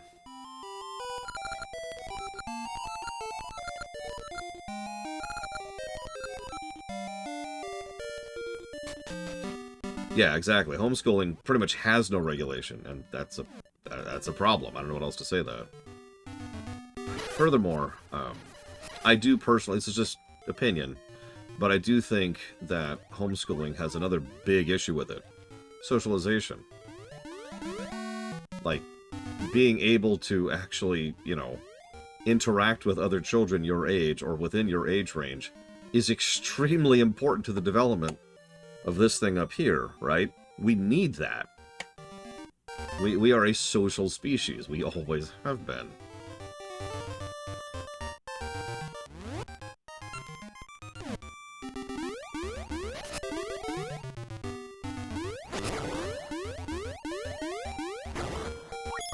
Wait, which part, Zavicon?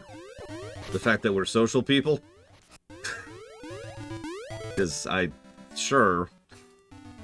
Yeah, I don't want to get into child abuse. That's a whole other problem. I shouldn't even have to explain that. Public schooling producing that result. So I get where you're coming from on that immediately. You don't even have to make your point. Have you ever heard the comment that you learn more on the recess playground than you do in the classroom?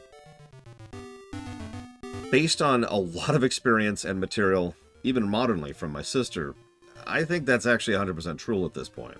Once you get into the classroom, things get a lot more locked down. And unless you have a really good teacher, you tend to interact mostly with just nobody or the teacher.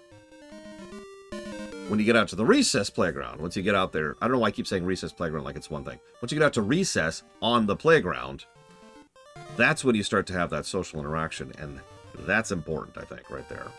And that I will stand on.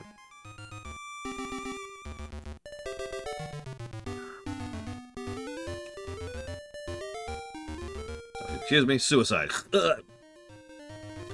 I do firmly think we need to do a nice, big, complete and thorough overhaul of education in the United States, and I mean that. Because, like, for example, someone earlier asked, I think it was Act, should we ban homeschooling? But the mere question there already is wrong, if that makes any sense. Big, sweeping changes are not what we need. We need to sit down, spend time and effort and thought, and actually figure out how to fix the system. Not just be like, alright, can't do that. Have to do that.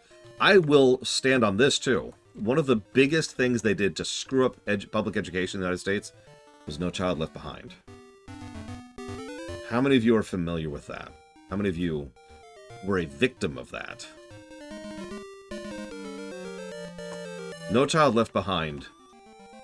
Ugh. No Child Left Behind is exactly the kind of thing I'm talking about, what we shouldn't do. Big, sweeping change that was just kind of smacked down on the system. Good intentions. Screwed up a lot of things. Excuse me. No, I believe No Child Left Behind was Bush. Bush Jr. Don't quote me on that, because I don't remember. That was like early aughts, I want to say.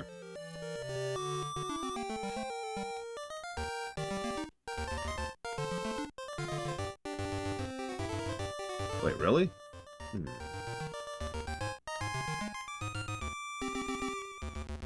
I guess we could do that. What was the policy?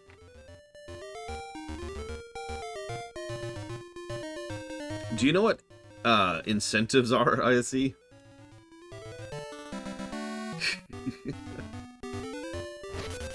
It was tying school funding to how well kids were pushing through certain levels of development, of how well they would score, how well they would test, stuff like that. Things that were measurable, things that were provable, things that were extremely easy to fudge. And yeah, it was pretty much refusing to allow someone to fail a class. Because otherwise, you know, you'd lose your funding. It led to two really huge issues, which we've already mentioned in chat, or rather you all have mentioned in chat. First, it led to people who weren't learning anything being shoved up into grades where they would learn less because it was assumed that they had successfully passed their previous section. Ow. I was trying to get the grass. Jesus, game. Second of all, because it was so performance focused, because it was all about what the scores were and how well their pass rating was, those kind of things would be horribly skewed. And I don't mean like nothing so overt or obvious as going in and editing the test results. No. I'm talking about, like, imagine you have to sit down and do an exam and say, okay, is the color blue on the screen right now? Is the color green on the screen right now? Is the color red? Like, I'm barely joking. I am barely exaggerating. They would not every school did this, obviously, but several schools dumbed down their testing so hard to ensure that they had a huge pass rate.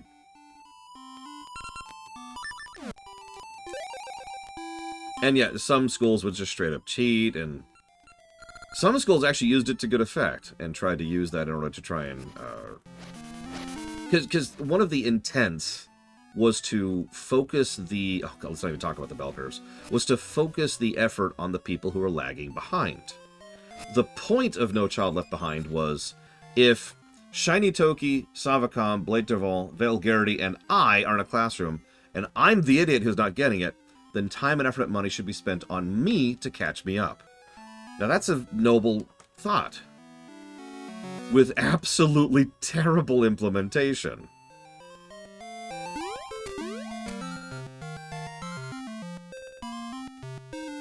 Execution matters. I love having this sword. Oh, perfect.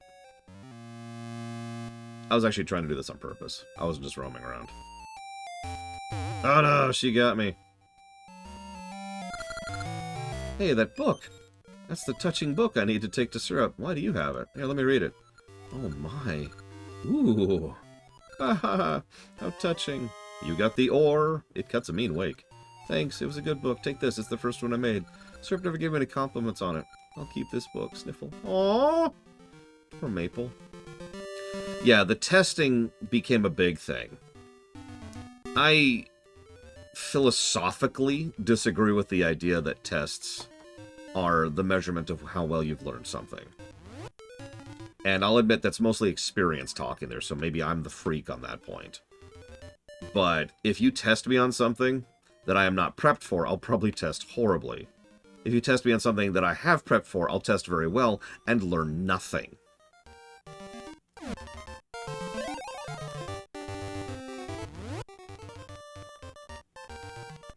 I need to go back here.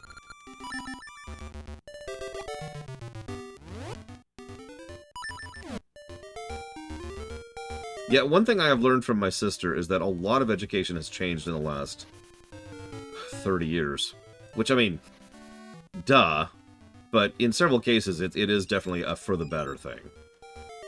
Like, when I was helping my sister set up her classroom just last year, I learned a lot about how they do things differently nowadays. Now, again, the problem with that is that's per district. That's not even per county or per state. That's just per district. So, there are good districts and there are bad districts. This way. Nope, nope. I actually did want that one. Now, the problem, if you can call it that, is how do you gauge someone's success? Do I really have to? I do. How do you gauge someone's success without testing them? But the problem there, I can't believe I just did that, is I think the question is wrong, if that makes any sense. I think that having to measure success needs to be something that we need to acknowledge we can't always put a number on. And I know how hilariously hypocritical that is of me, considering I have spent years developing a method to put a number on a game, reviewing that game, but I stand by that statement.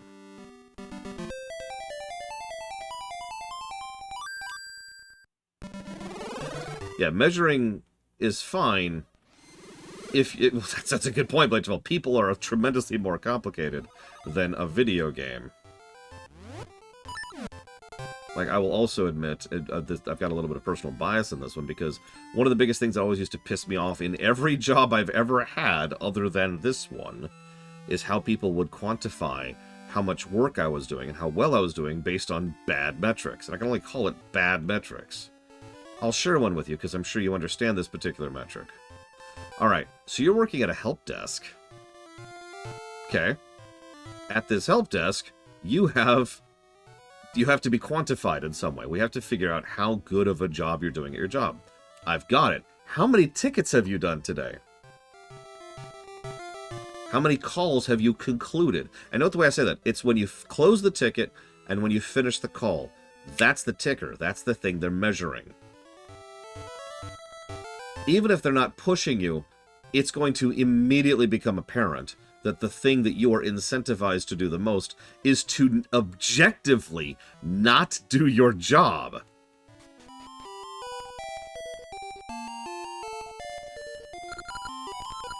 Think of entering a rafting race, but I haven't been able to find a decent oar to race with.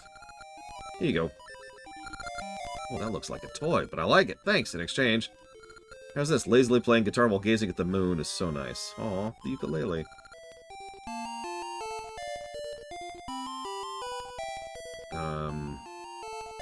Let's go back over here.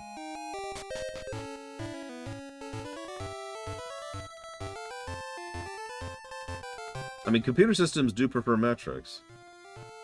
The problem is, I do think that, if I can get a little bit into more personal opinion here, I think that part of the problem is managers are really bad at managing.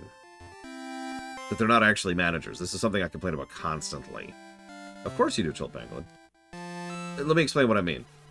A good manager can look at an employee and be experienced with them and be capable and cognizant of knowing what they're doing on a daily basis to be able to make a judgment on the moment saying they're doing a good job or they're not.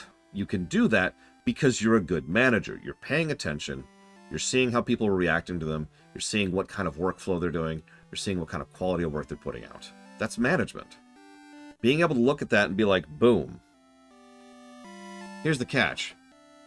None of that is a metric that can be easily quantified unless you have something like a factory job. And even in that case, you probably shouldn't use metrics. So they try to come up with metrics. How many such and such are you doing? Fast food. How many customers are you serving in the drive-thru on a per-hour basis? Backline. How many meats are you prepping? How many sandwiches are you crafting on a per-hour basis? None of those things have absolutely anything to do with the quality of your work or whether or not you're a good employee. But it's something easily measurable. Yeah, exactly. If I was to put that in the review system, how many positives, how many points, actually, it'd be what it was. To continue this analogy into something that's relevant to the actual game we're playing. Imagine if I was being graded by my boss, which is an Oceans. Thanks, an Oceans. And an Oceans says, Lore, I notice you haven't been putting out as many points per hour. So I need you to increase how many points you're giving per hour. Not positives, not negatives, not story, not gameplay, just points. And I need to increase the amount of points I'm giving. And all of a sudden, I am being put under the gun and being incentivized to start making up stuff. And to start getting really nitpicky. Or really overpraisey. This game has graphics, plus to gameplay. You know, this game has music, plus to gameplay. And just trying to put those points out there. That's where the eclipsing, by the way, that little rant there. Because that is the problem with metric-based managing in a nutshell. And where am I going?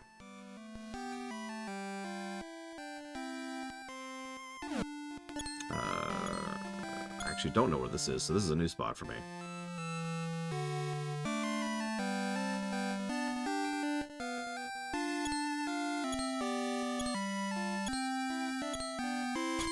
Yeah, that's the other thing. I don't even want to get into the fact. Thanks, Spartan. I don't even want to get into the fact that, all right, you did good numbers. Pat on the back, attaboy. You'll need to do better next quarter.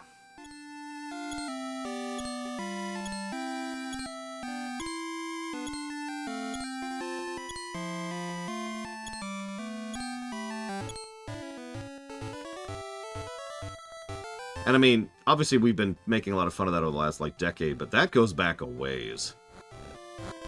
I will never forget when I was researching the collapse of the comic industry, or the near collapse of the comic industry. Thanks, Sci-Fi Derby, for putting me down that rat hole. There was this one specific moment during all of that, where, I forget who, but one of the major heads of the department managed to put out good numbers. It was costly, it was difficult, and it was painful, and it hurt their long-term potential, but he put out good numbers. And his reward for that was a verbal thank you, and then a demand for even higher numbers next quarter. Not actually a joke. And that one incident, Sci-Fi Debris barely even touches on this incident, because that one incident was like the final domino that led to the absolute collapse of both DC and Marvel at that era. It was just like, imagine busting your ass for months and knowingly wrecking your industry and ruining your credibility and hurting your relationship with your employees. And then finally pushing out the numbers, making it, we did it, relief, good job, do it again, but more.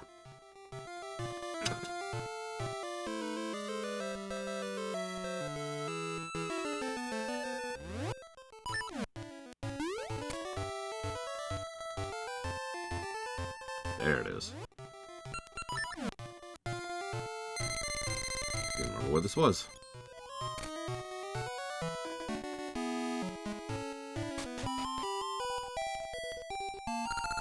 Oh, I missed the smell and sound of the sea. Here, have a ukulele.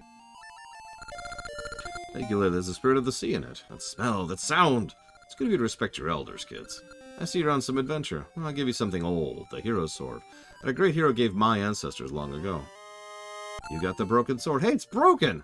What's that? It's broken? Damn, what a great sound!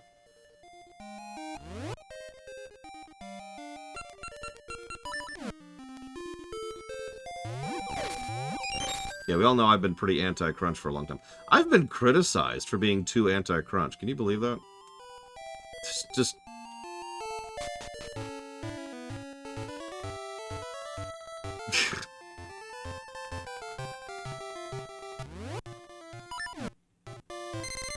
Then again, I know quite a few cultures romanticize crunch. So, you know, cool. Okay, so I want to go here. Oh god, I just realized what I think I need to do.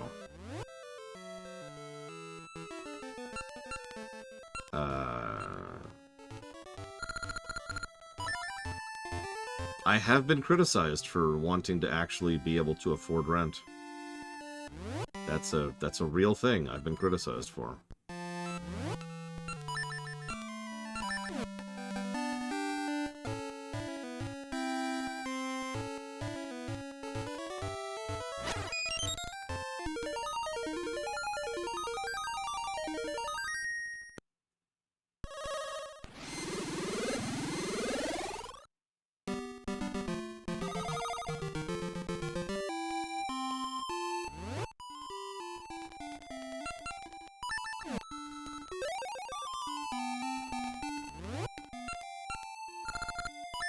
I admittedly get angry about that, because I know people personally, multiple people personally, who don't seem to cognate how much the environment has changed from when they were a kid. And so they just look back to their own life experience and they think, well, you know, I could do such and such, why can't you? I know someone, personally, who I am biologically related to, who got a part-time job, bought a house, and supported a family of him, his wife, and his 4 daughters. Please think about that for a second. Please, really think about that. Think about what that would be like.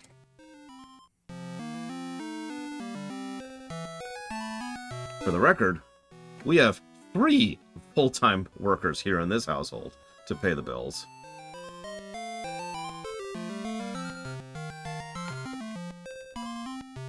That would be insane in Oceans.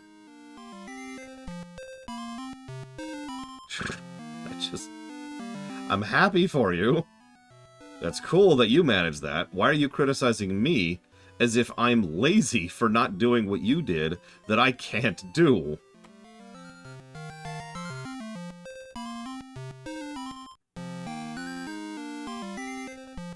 You know, honestly, Simpsons, especially old good Simpsons, is a good example of what I'm talking about. The environment really was different back then. You really could get a job, stable job. First of all, a stable job. And just, yeah. There you go. House, wife, kids, you're good.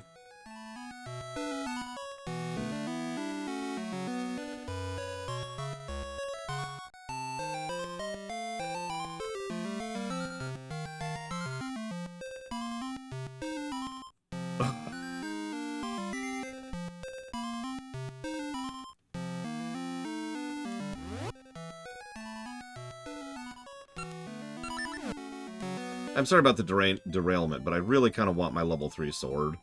Because we already have the red ring, and I want to just destroy everything in its face.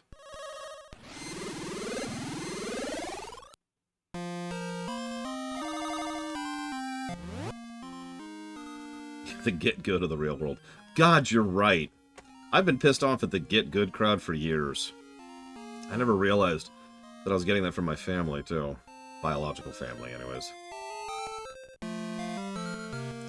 Okay, so.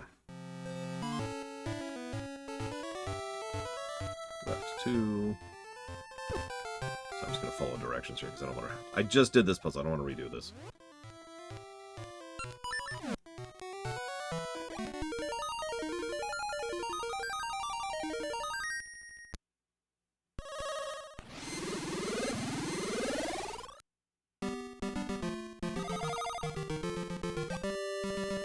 Yeah, sure thing, Flagend. You just type, you just find... The whole difficulty is finding the tilde key. Once you've found the tilde key, you're good. Just TCL.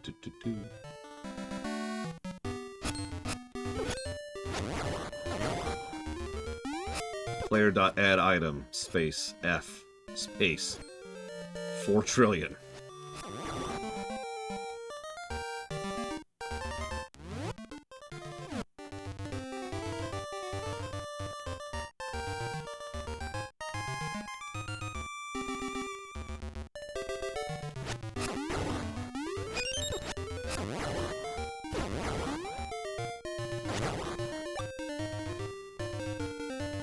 Here's an interesting philosophical question. This is just off topic, but it's in my head.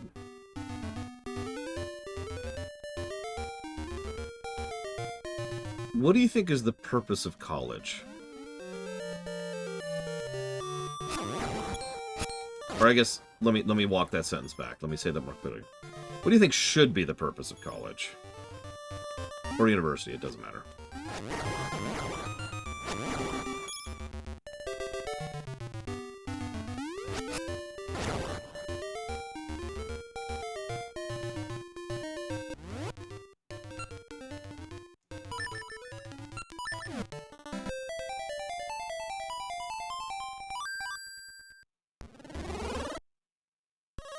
The reason I ask is I heard someone say a line that stuck with me pretty hard recently.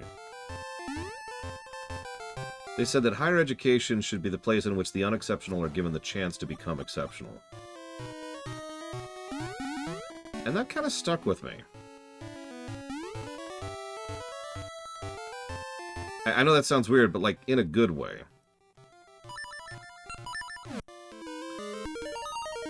In other words, that they should allow for more people to go in and give them those opportunities and give them those tools and give them the possibility, the chance, the option, in order to actually try and learn and grow and be and do. And like you say, get higher education. Get more people into more types of jobs that are absolutely needed and required to keep the society running, and to allow them to have a better life and to improve their own livelihood, whatever future they want to lead.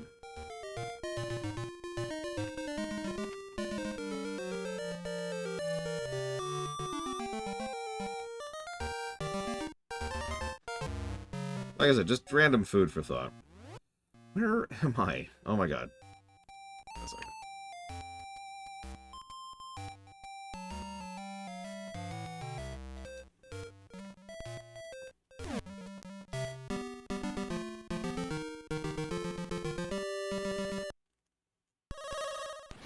Sorry, someone was asking about the food earlier, and I just kind of skipped over that. I apologize.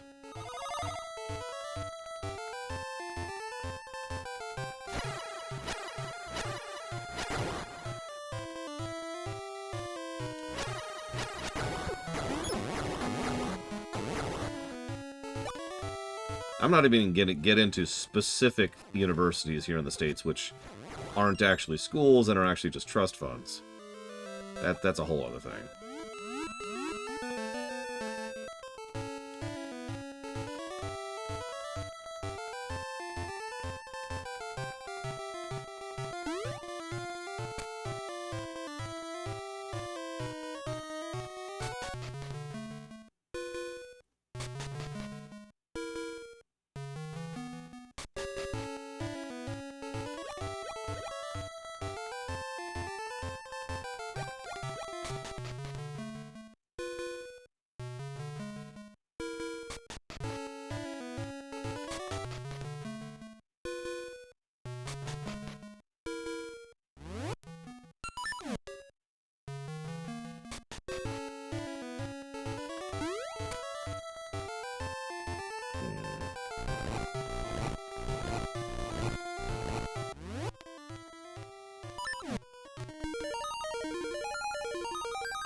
Sorry, Lord Aramon. God, please don't, Spartan. Spend that money somewhere where it belongs.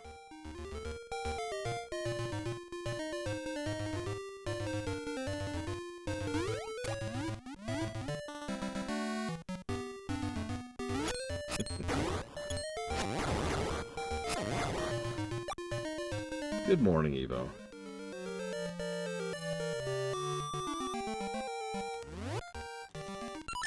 Is it just to the right? Is that what I'm screwing up here?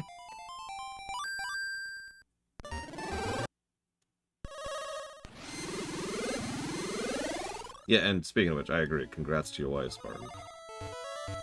From a totally random stranger on the internet. Yeah, you missed us talking about, several topics, which honestly we probably shouldn't have been talking about, but you know, that's okay, that's okay. I'm trying to get to the Wall of Restoration, which I'm guessing is this way, because it's literally the only place I haven't been yet. So by logical definition, it's probably this way. Yep, there it is.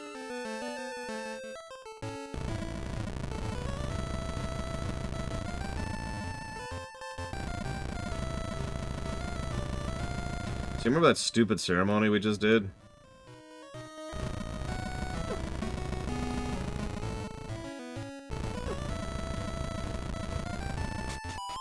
Just ready for round 2.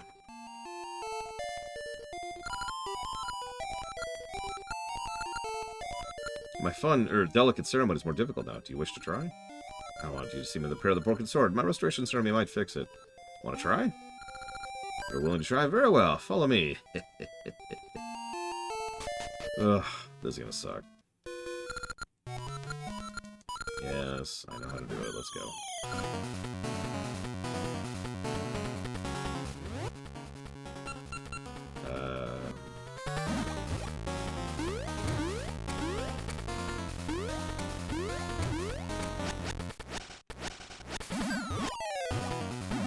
Oh no. Oh, that was really close.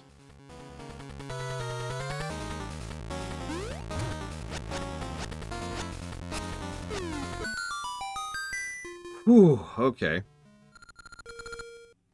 My ceremony succeeded. You were talented. You got through this ceremony. Here's your broken sword. Good as new. As usual, I am perfect.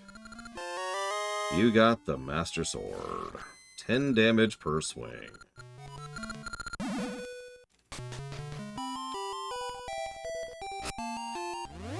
Yeah, let's make sure that's equipped. Yep, okay. It's equipped.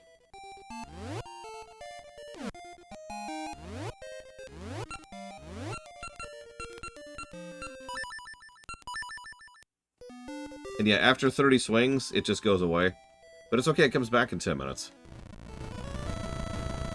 Okay. Now that's done.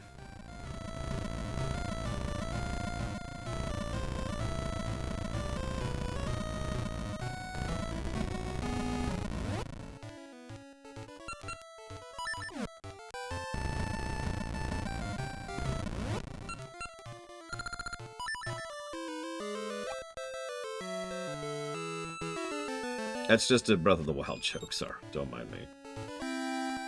I'm just being weird.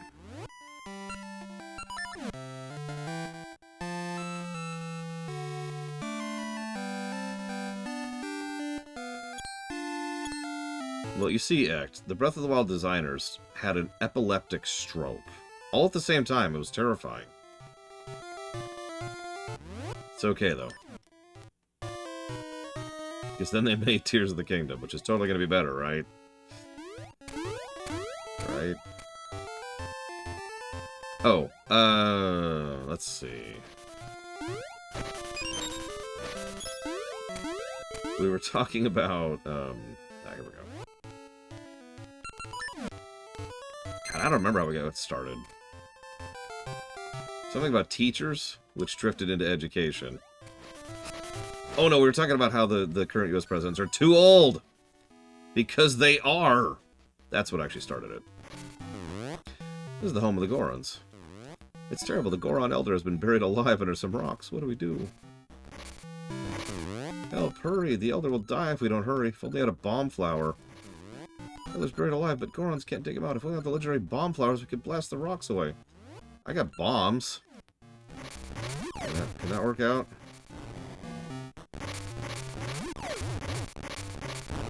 No? Okay. I mean, it's a Kobayashi Maru. You know, there's no winning. There is no success here. We are all doomed. Check, please.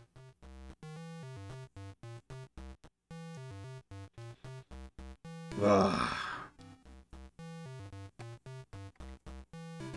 Ugh. For presidency. I mean, I'm old enough. I'm sorry. I'm too young, aren't I? Sorry, I was thinking the legal requirements. Oh.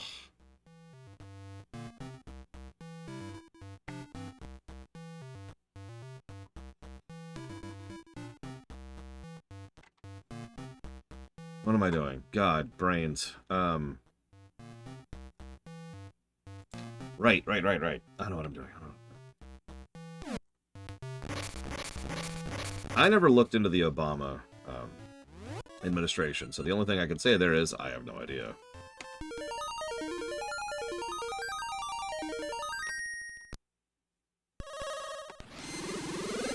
He probably did stuff.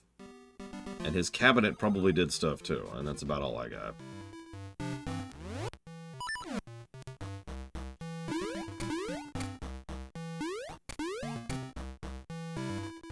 Well, President Buchanan is the worst president we've ever had.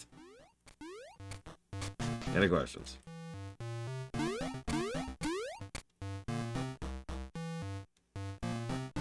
Although, I will admit, the bottom, like, 5 there is a hotly debated topic. Some weird building suddenly appeared on the rolling ridge. Some guy called the Great Moblin built it, but it's in our way. That's true, there's a clip on this very channel. A young boy brought bomb flowers to Rolling Ridge. Thanks to him, bomb flowers are now the product that makes Rolling Ridge famous. Aw, that kid sounds really awesome for doing that for you. Whoever he is, he must have a huge dick. Just gigantic, really. If I had the ability to fly in the day and run at night... Well,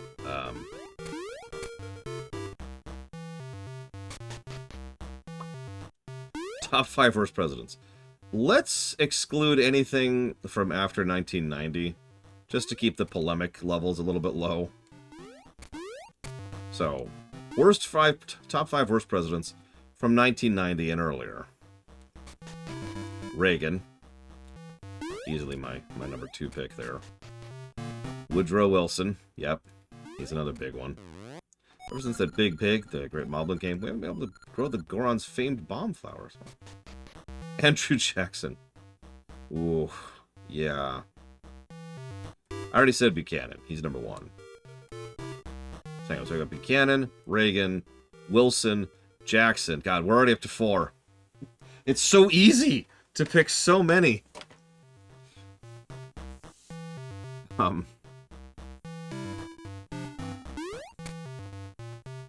It's not an ordered list, Bragwin. I'm just listing the bottom 5. They're all down there in the cesspool at the bottom of the barrel. Just kind of. Anyways,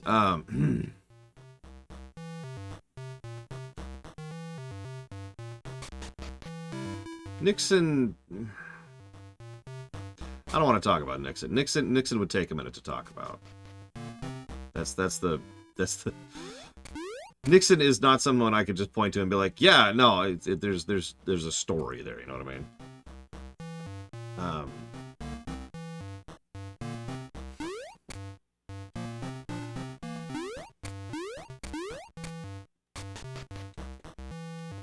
There's also a lot of, when it comes to several presidencies, there's actually quite a few presidents and presidential teams that get credit for, say, making the Zelda series, using a made-up example here. And as a consequence of that, they get credit for that. Even though the Zelda series program was actually initiated by their predecessor.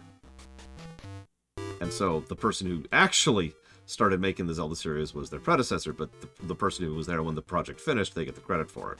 That's a really common thing.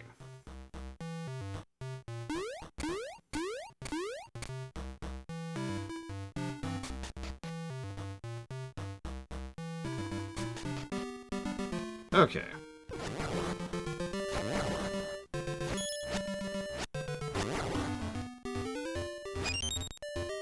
Actually, yeah, P.D. Kirsch. But there's other examples. The handoff is very common because we elect presidents for 4 or 8 terms, and, well, sometimes things take longer than 4 or 8 years. I don't know why I said terms.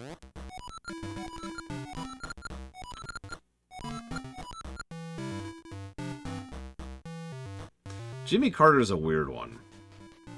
He's probably one of the most decent folk we've had as a president. anecdotally. But how good of a president he was? A little different. On the plus side, Jimmy Carter did outlive Kissinger. He did it. He won. So.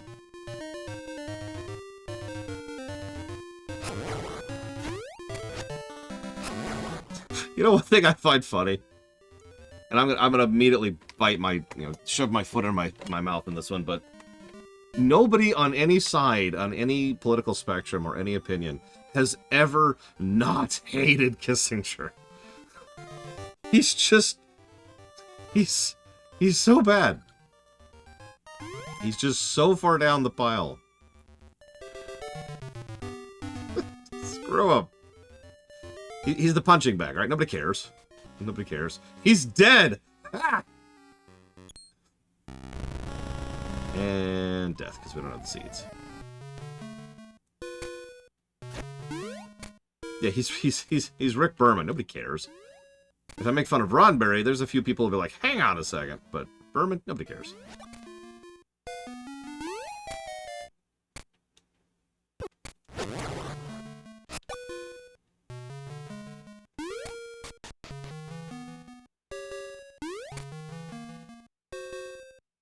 Yeah, thanks for that, FDR.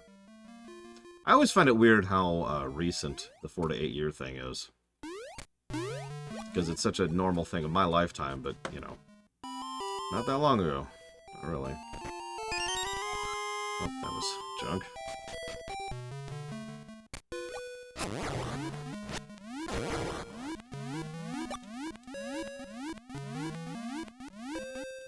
Oh yeah, speaking of which, Margaret Thatcher. While we're talking about punching bags. To quote the joke, alright, we need to make Margaret Thatcher's heart. Oh, a stone'll do.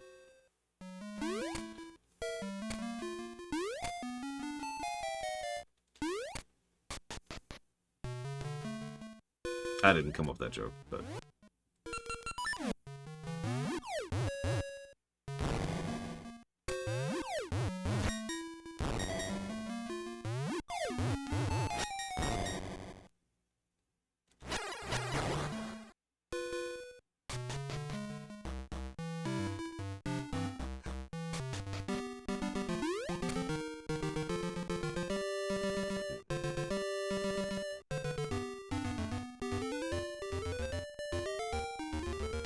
Wait, Gillian Anderson played Thatcher? Wow.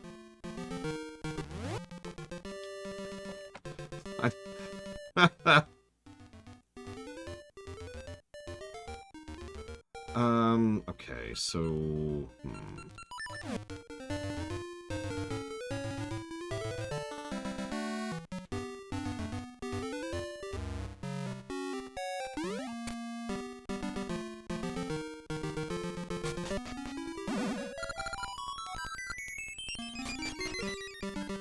Why do people hate Thatcher? So there's a thing called a history book, Trihexia. I recommend looking it up sometime.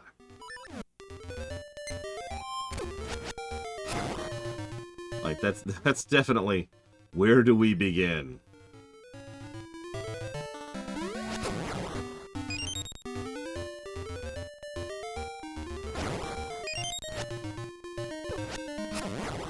That's like saying, why don't people like that Stalin guy? I mean, he seems alright to me, right?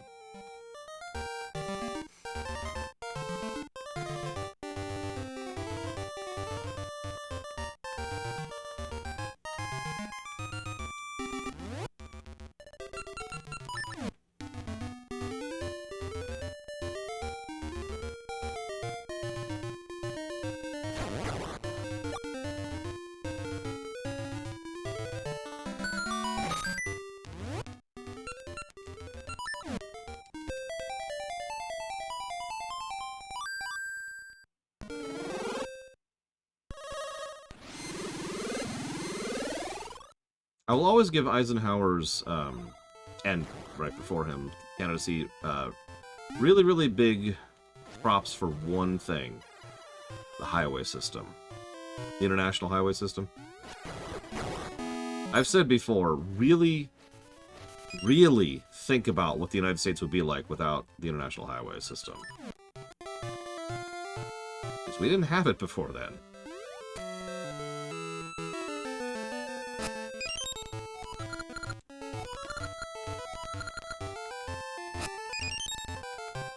Really, Takoida? Interesting. I guess that's expected.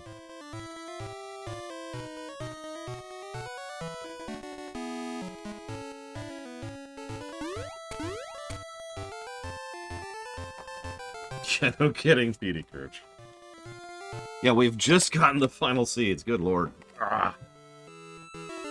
It's okay, we can take on the Moblin King now. I want to explore a little bit first, though. Oh, I also want to do something else.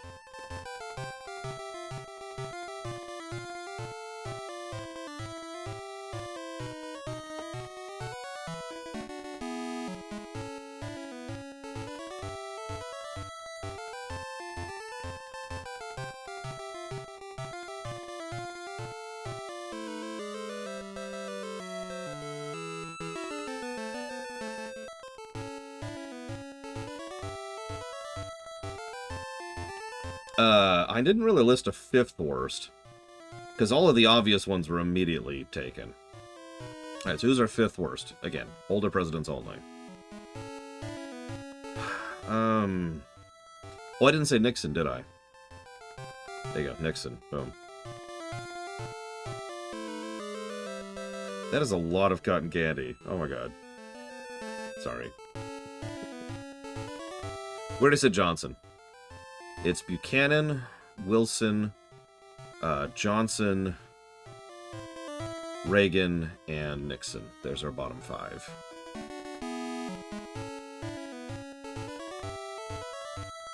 Or sorry, Jackson, not Johnson. God damn it. Although I guess... So that's actually the point. Who's worse? I suppose I would put Johnson... Hang on. Which one was Jackson? Remind me.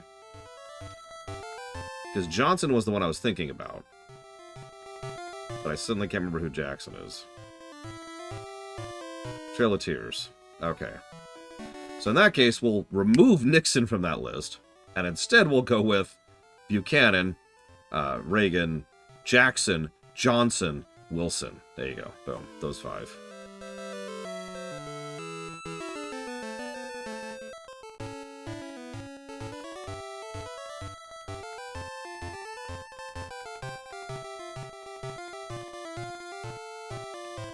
Pause that for just a second. I apologize. I'm dealing with something.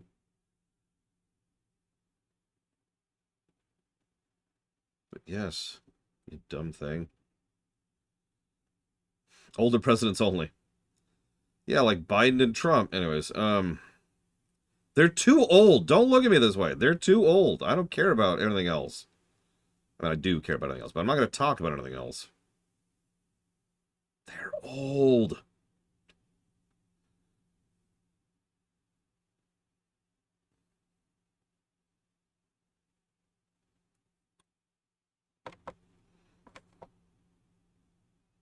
No, we can't have orange presidents either.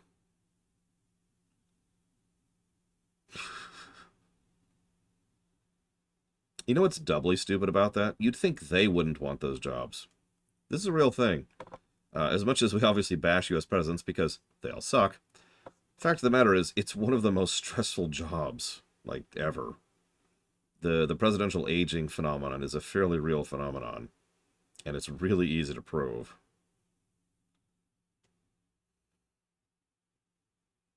Yeah, I wouldn't put Bernie Sanders up there either. He is also just past his prime at this point.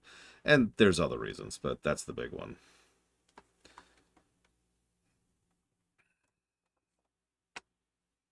That's also true, Sovacom. JFK is a weird one to me.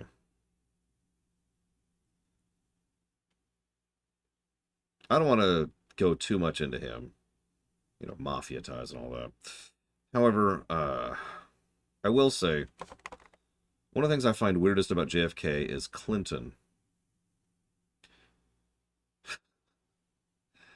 This is going to sound like a strange statement, I'm sure, but when you remember when the scandal was going on that Clinton was cheating on his wife? The big, even in school, because I was in school at that point in time, everyone was like, "Oh my God, it's the most scandalous thing ever. It's the most horrible thing any president has ever done in the history of the ever." And I'm just sitting here going, "Really? That's what you're all fussed about?" Well, what'd you think about JFK? Oh, JFK is great. Uh-huh.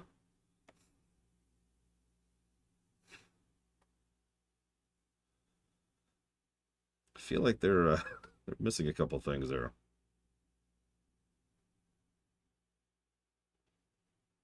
Don't mistake me. I'm not actually a particularly big fan of infidelity, but like,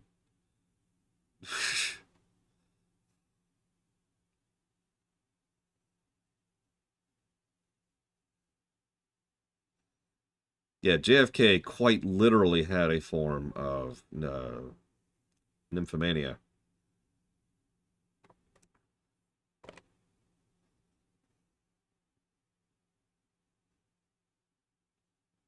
Most of my knowledge about JFK actually kind of drifted in when I was studying the Cuban Missile Crisis, because he had some interesting backdoor connections, which helped that crisis.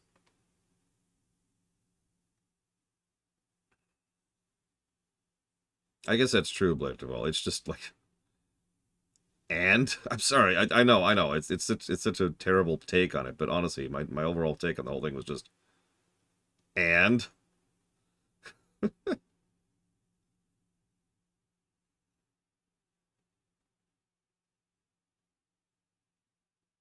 we go.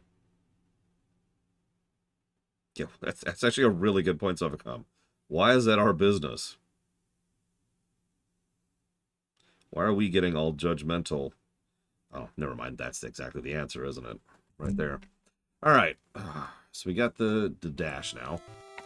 Let's explore a little bit first.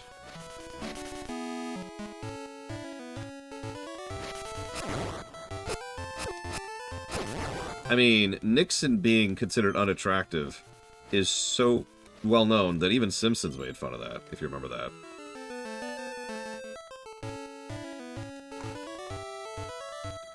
Remember that with Mayor Quimby? It was a specific reference to Nixon being sick that one time during one of the early TV things, and the common mockery of the time, how true this is debatable, was that people were voting against Nixon because he didn't look appealing, because he looked like Nixon.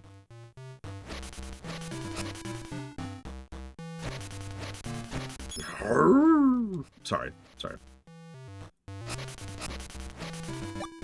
Yeah, honestly, seriously, Savicom, can we just have politics be boring like it should be? One of them... There's a quote I heard once from an economist that said, "Doing investments shouldn't be exciting, it should be boring." And I agree with that so much, and I think we could apply that to several other things, too. There shouldn't be some big, heavy WWE thing when it comes to who you're voting for. It should be the serious thing that we care about because it affects our lives on a daily basis. It should be doing the dishes. You know? Coming in with a steel chair! Bam!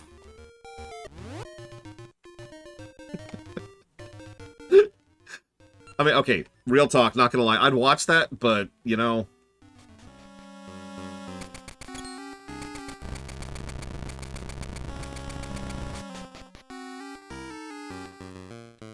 I'm gonna go with not at all, act.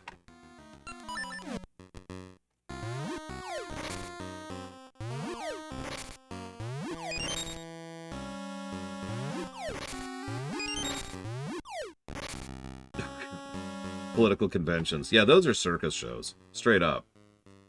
They're designed to rile up the crowd in the exact same way you'd see at a W... I think Savicom hit the nail on the head. They're trying to emulate the WWE. Really, think about it for a moment. And now, from downtown Kentucky, we're bringing in Savicom! Yeah! And she comes out. What? Yeah, she gets up there. It's time... Let's see. It's time to finally ban Butterfingers! Yeah. We hate those Butterfingers. They get stuck in our teeth. They cost too much. They got rid of the one good product they ever had, and they need to go. It's not American to have Butterfingers. And then Mr. Red comes in. See, the thing is, they don't do this the same way. Because if they really went full tilt with it, then Mr. Ed would come in that convention and be like, he'd just come in with, I actually have a Butterfinger right here. I was just doing just trying the Butterfinger right there. Real obvious, right? And the crowd's like, boo, boo. And Mr. Ed's just like, what? It's not my fault I have good taste. And that's when Savacom comes out. Yeah, steel chair. Ah, Mr. Red's down. Oh no. And the crowd's like, yeah, down with Mr. Red. He likes Butterfingers. Mr. Red gets up. Yeah, you gotta have a heel, right? You gotta have a heel. I know how this works. Hi. You're that meddling boy. Well, this time things won't go the way they did in Holodrome. I got into great trouble using the bomb flowers I stole from the Gorons. Taste my bombs!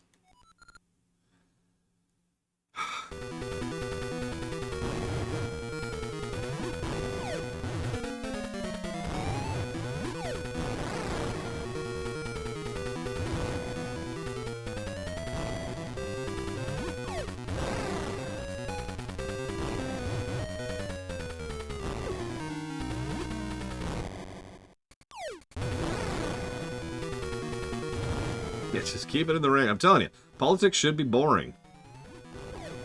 There's actually another more social engineering reason why politics should be boring, in my opinion. And you can argue with me on this one. This isn't something I'm fully down with. If it's boring, less people will engage in it. Now you might be thinking, isn't that a bad thing? Well, no, because it means the only people who will engage with it are people who care. It's basically raising a barrier to entry.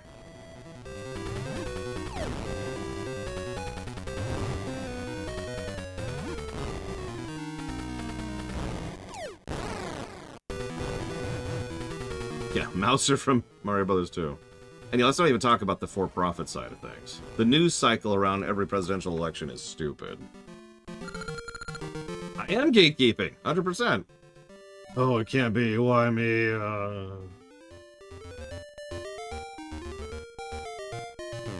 I don't know who you are or where you're from, but thank you for getting rid of the Great Moblin. That wretch was keeping us from growing bomb flowers. Now we can grow bomb flowers without any worries. Take one as a sign of our thanks. You got a bomb flower? Now that I think about it. Long ago, a young boy saved the Goron Elder. Maybe you could be like that boy. Won't get pushed around next time a guy like the Great Moblin comes around. Thanks. You're welcome. What? What? What, Navi? Your name has appeared in old Goron tales. Their legends tell of a great hero who saved the Gorons in their hour of need. Yeah, we already knew that. Thanks. I understand what time travel is, lady. Probably better than you.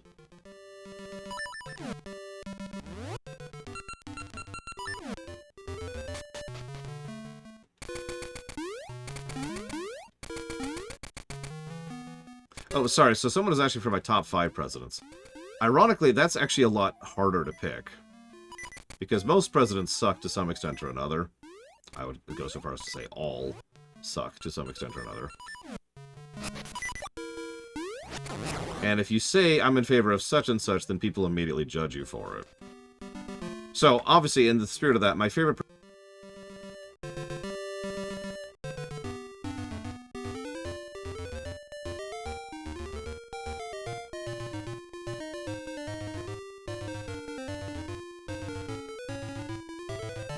And I didn't ask for 6th, but I think that's just valid in this case, you know?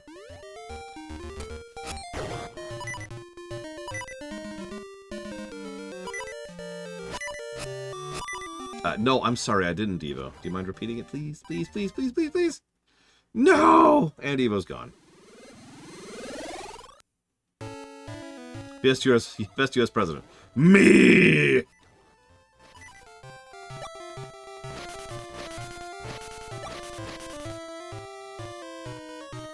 Okay, hang on, Evo. God damn it. God damn it.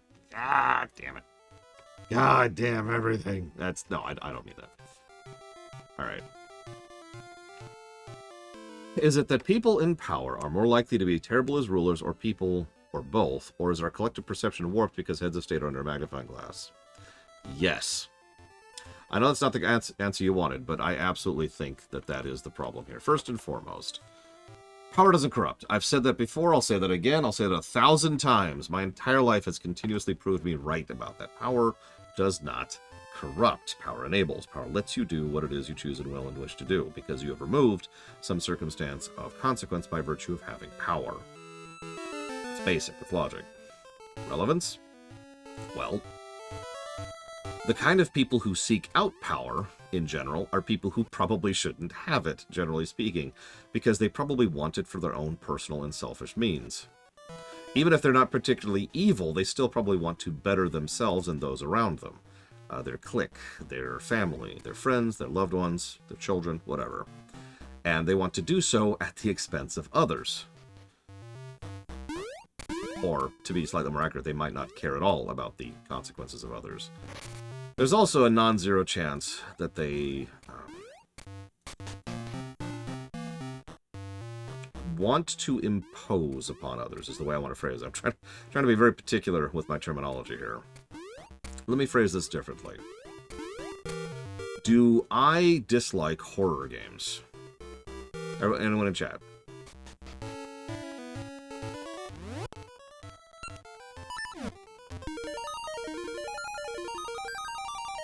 In fact, you could even say I hate horror games, and that would be a valid statement.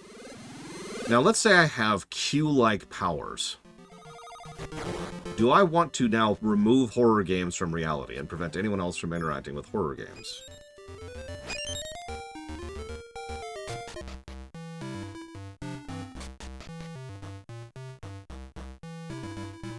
You already see where I'm going with this. I'm using a safe topic, but this is an attitude I have noticed and is prevalent amongst quite a few people, amongst political elite. Because that is exactly what they think and how they think. They think that these things are unacceptable and therefore should not exist. They want that control. They think X and therefore they want X to be applied to people other than themselves.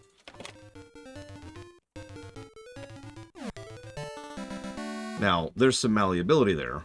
There's some gray there. Yeah, Butterfingers, right? To just go back to what we were just talking about. Butterfingers. But the fact of the matter is, I've noticed that, historically, especially amongst a fairly large amount of politicians and nobles and kings and queens and assholes. I'm sorry, Savicum. I'd offer you mine, I really would. It's part of an experiment, actually. I haven't had a Butterfingers in literal years. I'm curious if I like them anymore.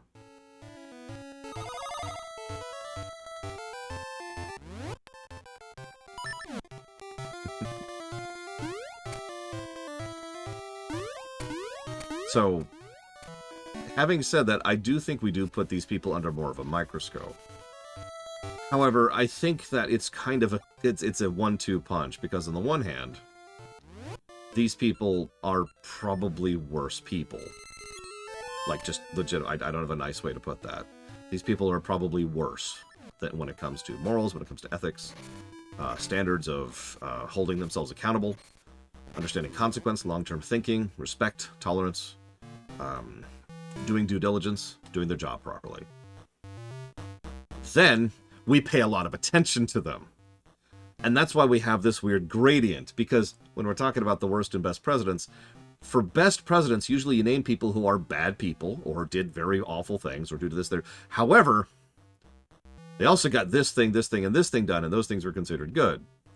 So we have the gradient. It's just the gradient kind of starts halfway down the chain, and then goes down from there, you know what I mean? So best is more like mid, 0 on the golden number is probably as good of a president as we're ever going to have. Is that one of the legendary bomb flowers? You can't fool me. That's the unmistakable smell of a bomb flower. Please, let me have that bomb flower. Okay. Thank you. Now we can save the elder.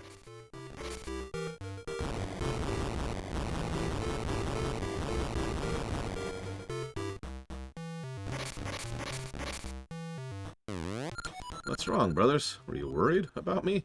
A rock that size can't hurt me. Yeah, sure, buddy. You ever bring the bomb flower? Sorry to trouble you. This is the shiny key I found in Northern Peak. I never found the keyhole, so I'll give it to you. Thank you. We can now go actually do the next dungeon. And they're going to go fill the dungeon. So in case you missed that, that's our first paradox of the game. In the future, in the present, there's all kinds of bomb flowers all over the place, and it's their major crop. It is what the Gorons are known for selling. So, the reason for that is because in the present, the mob boss showed up, the Moblin. We defeated him, sent him packing, and freed all those flowers. And they're like, thanks, they give us one of those flowers as a gratitude for that. We take that into the past, use it here, and the guy says, thanks, that was really cool. I'm going to go ahead and start spreading these flowers all over the countryside. And so we have just jump-started their economy by making the flowers that we used in order to jump-start their economy.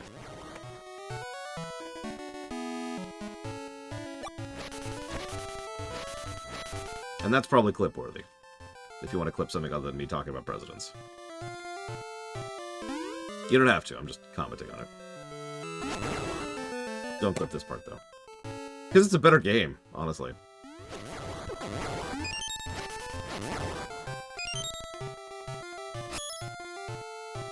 Okay.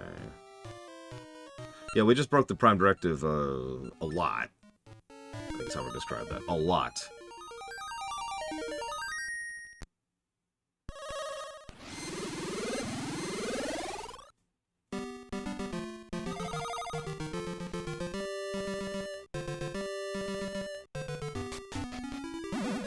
Get a quick heal in. Get a quick sub from Guinevere. Stab myself to death. Emergency knife. Ugh. Look, so you can never oh, god damn it.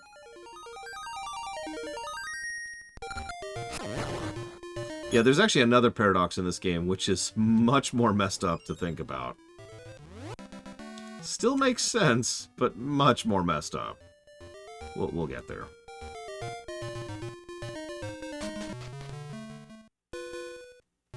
Bigger Prime Directive stickler.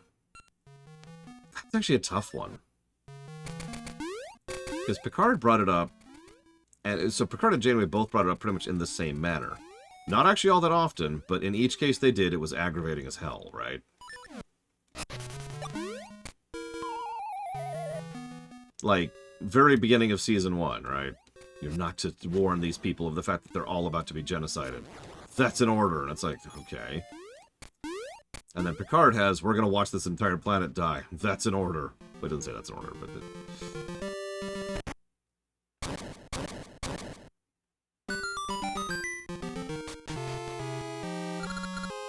Crown Dungeon. Yeah, then there's Who Watches the Watchers, which is just... okay. Kind of a weird one.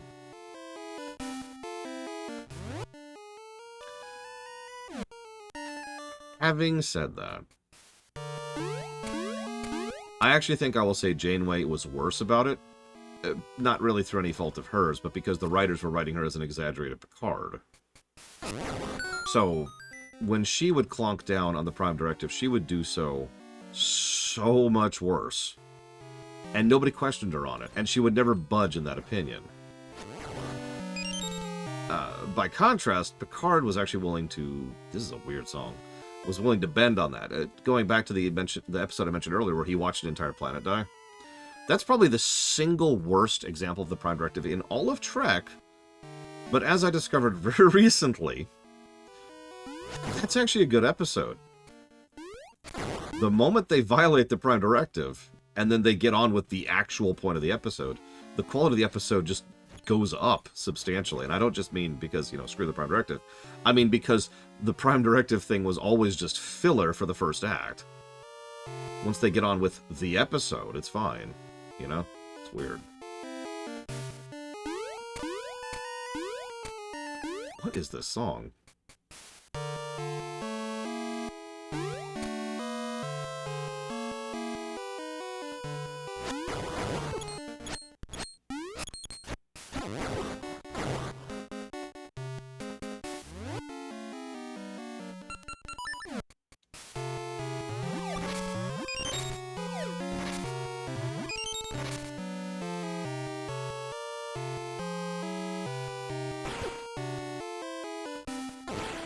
Well, there's the boss. Not that I have anything yet. It's an interesting dungeon construction. Cisco's probably heard of the Prime Directive. No, Cisco's a uniform man. It's funny, for all their haranguing about Starfleet not being military, Cisco's probably the most military officer they've ever had.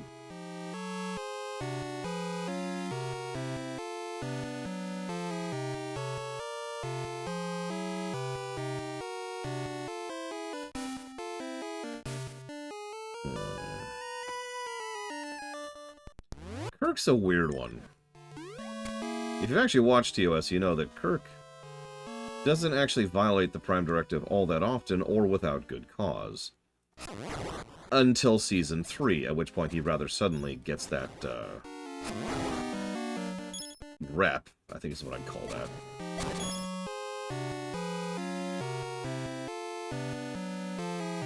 Kirk is such a weird character, because almost every stereotype of Kirk comes from Season 3.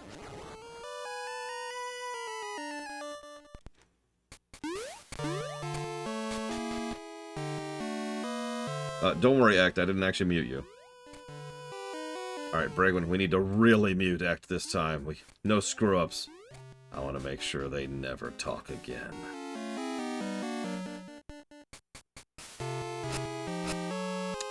Enemy Within is not... It has good elements, but I pretty much cannot think about that episode without just being like, ugh.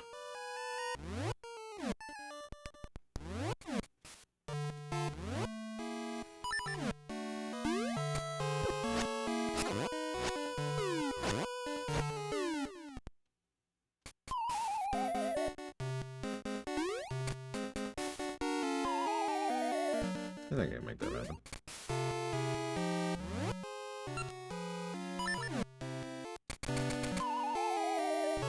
Nope, that's 3, not 2. Oh, come on, I had that!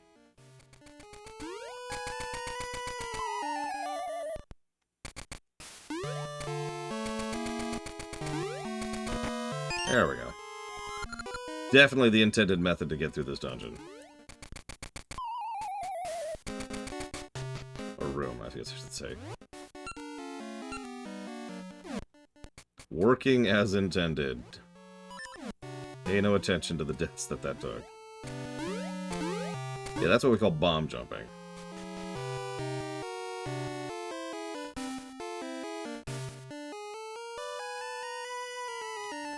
You know what I remember most about Enemy Within?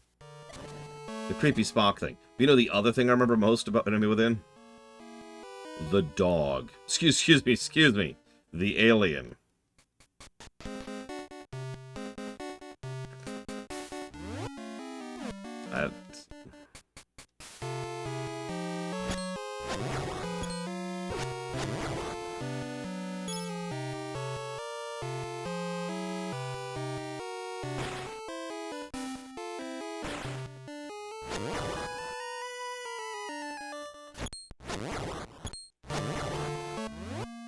I never said thank you to Guinevere. God, I'm so stupid. If you're still there, Guinevere, thank you very, very much for your support. And I don't think I ever saw you put that towards anything, so if you want to put that towards up to 3 things, please let me know.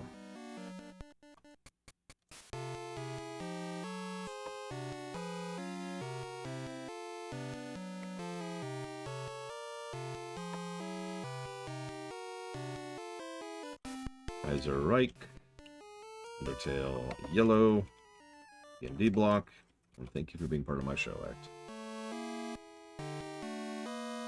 Yeah, no, Enemy Within is definitely on the skip list. Honestly, probably about half of TOS is on the skip list. I mean, TOS is weird, as I've discovered more and more as time goes on. The amount of media, geek media, games, books, movies, shows, that came about as a direct inspiration from TOS is actually quite large.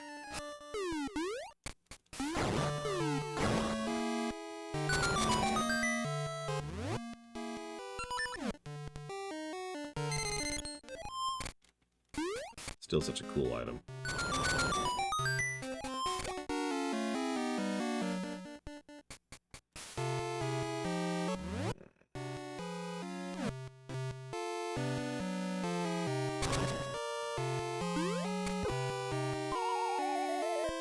Really? Game.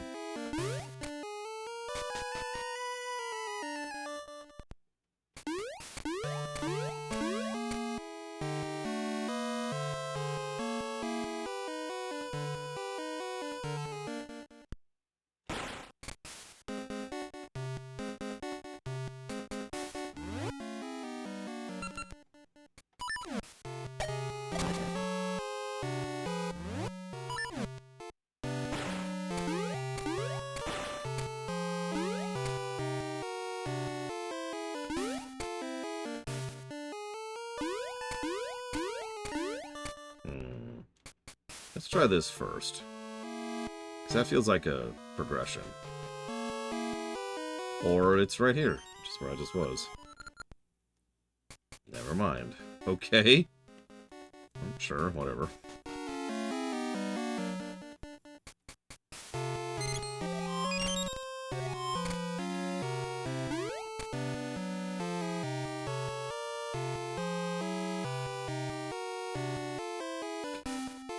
Okay.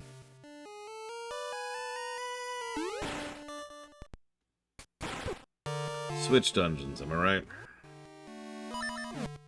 Oh, for God's sakes.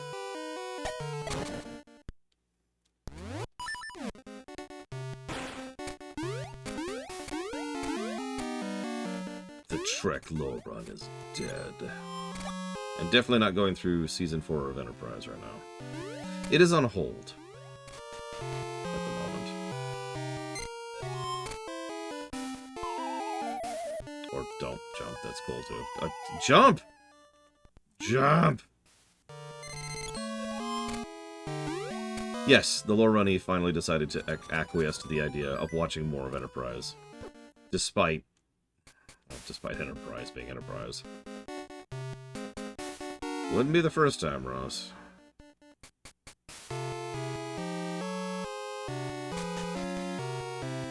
Really? I know so many people who put down Enterprise after that nonsense. Early Ent is something that you will probably enjoy tremendously, Mr. Red.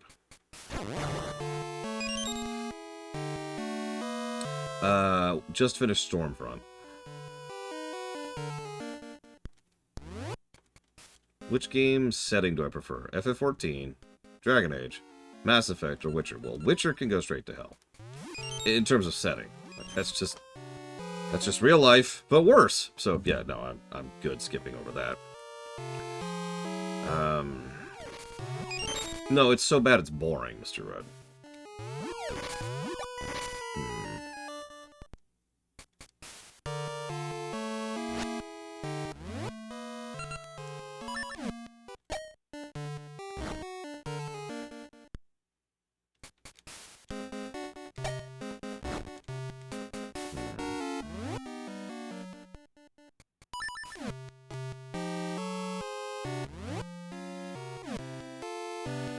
The early Enterprise is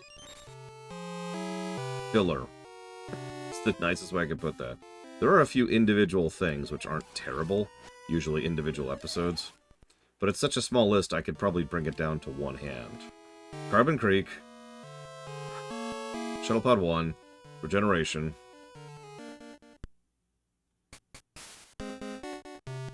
Yeah, that's about it.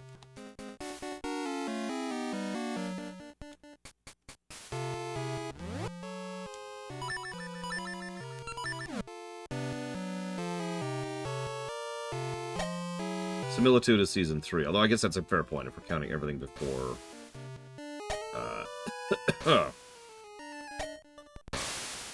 Season 4. There are several good Season 3 episodes, it's just Season 3 still has a lot of padding.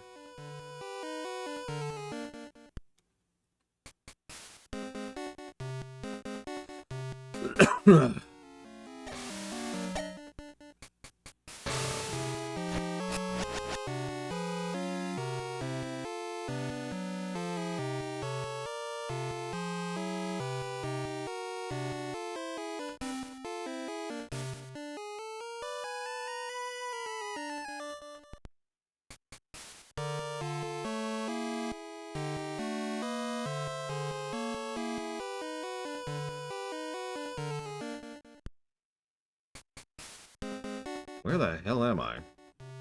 I'm looking at a map. Oh. It's also my lunch break. I suppose I should go do that. I'll figure out where I am. And then, lunch.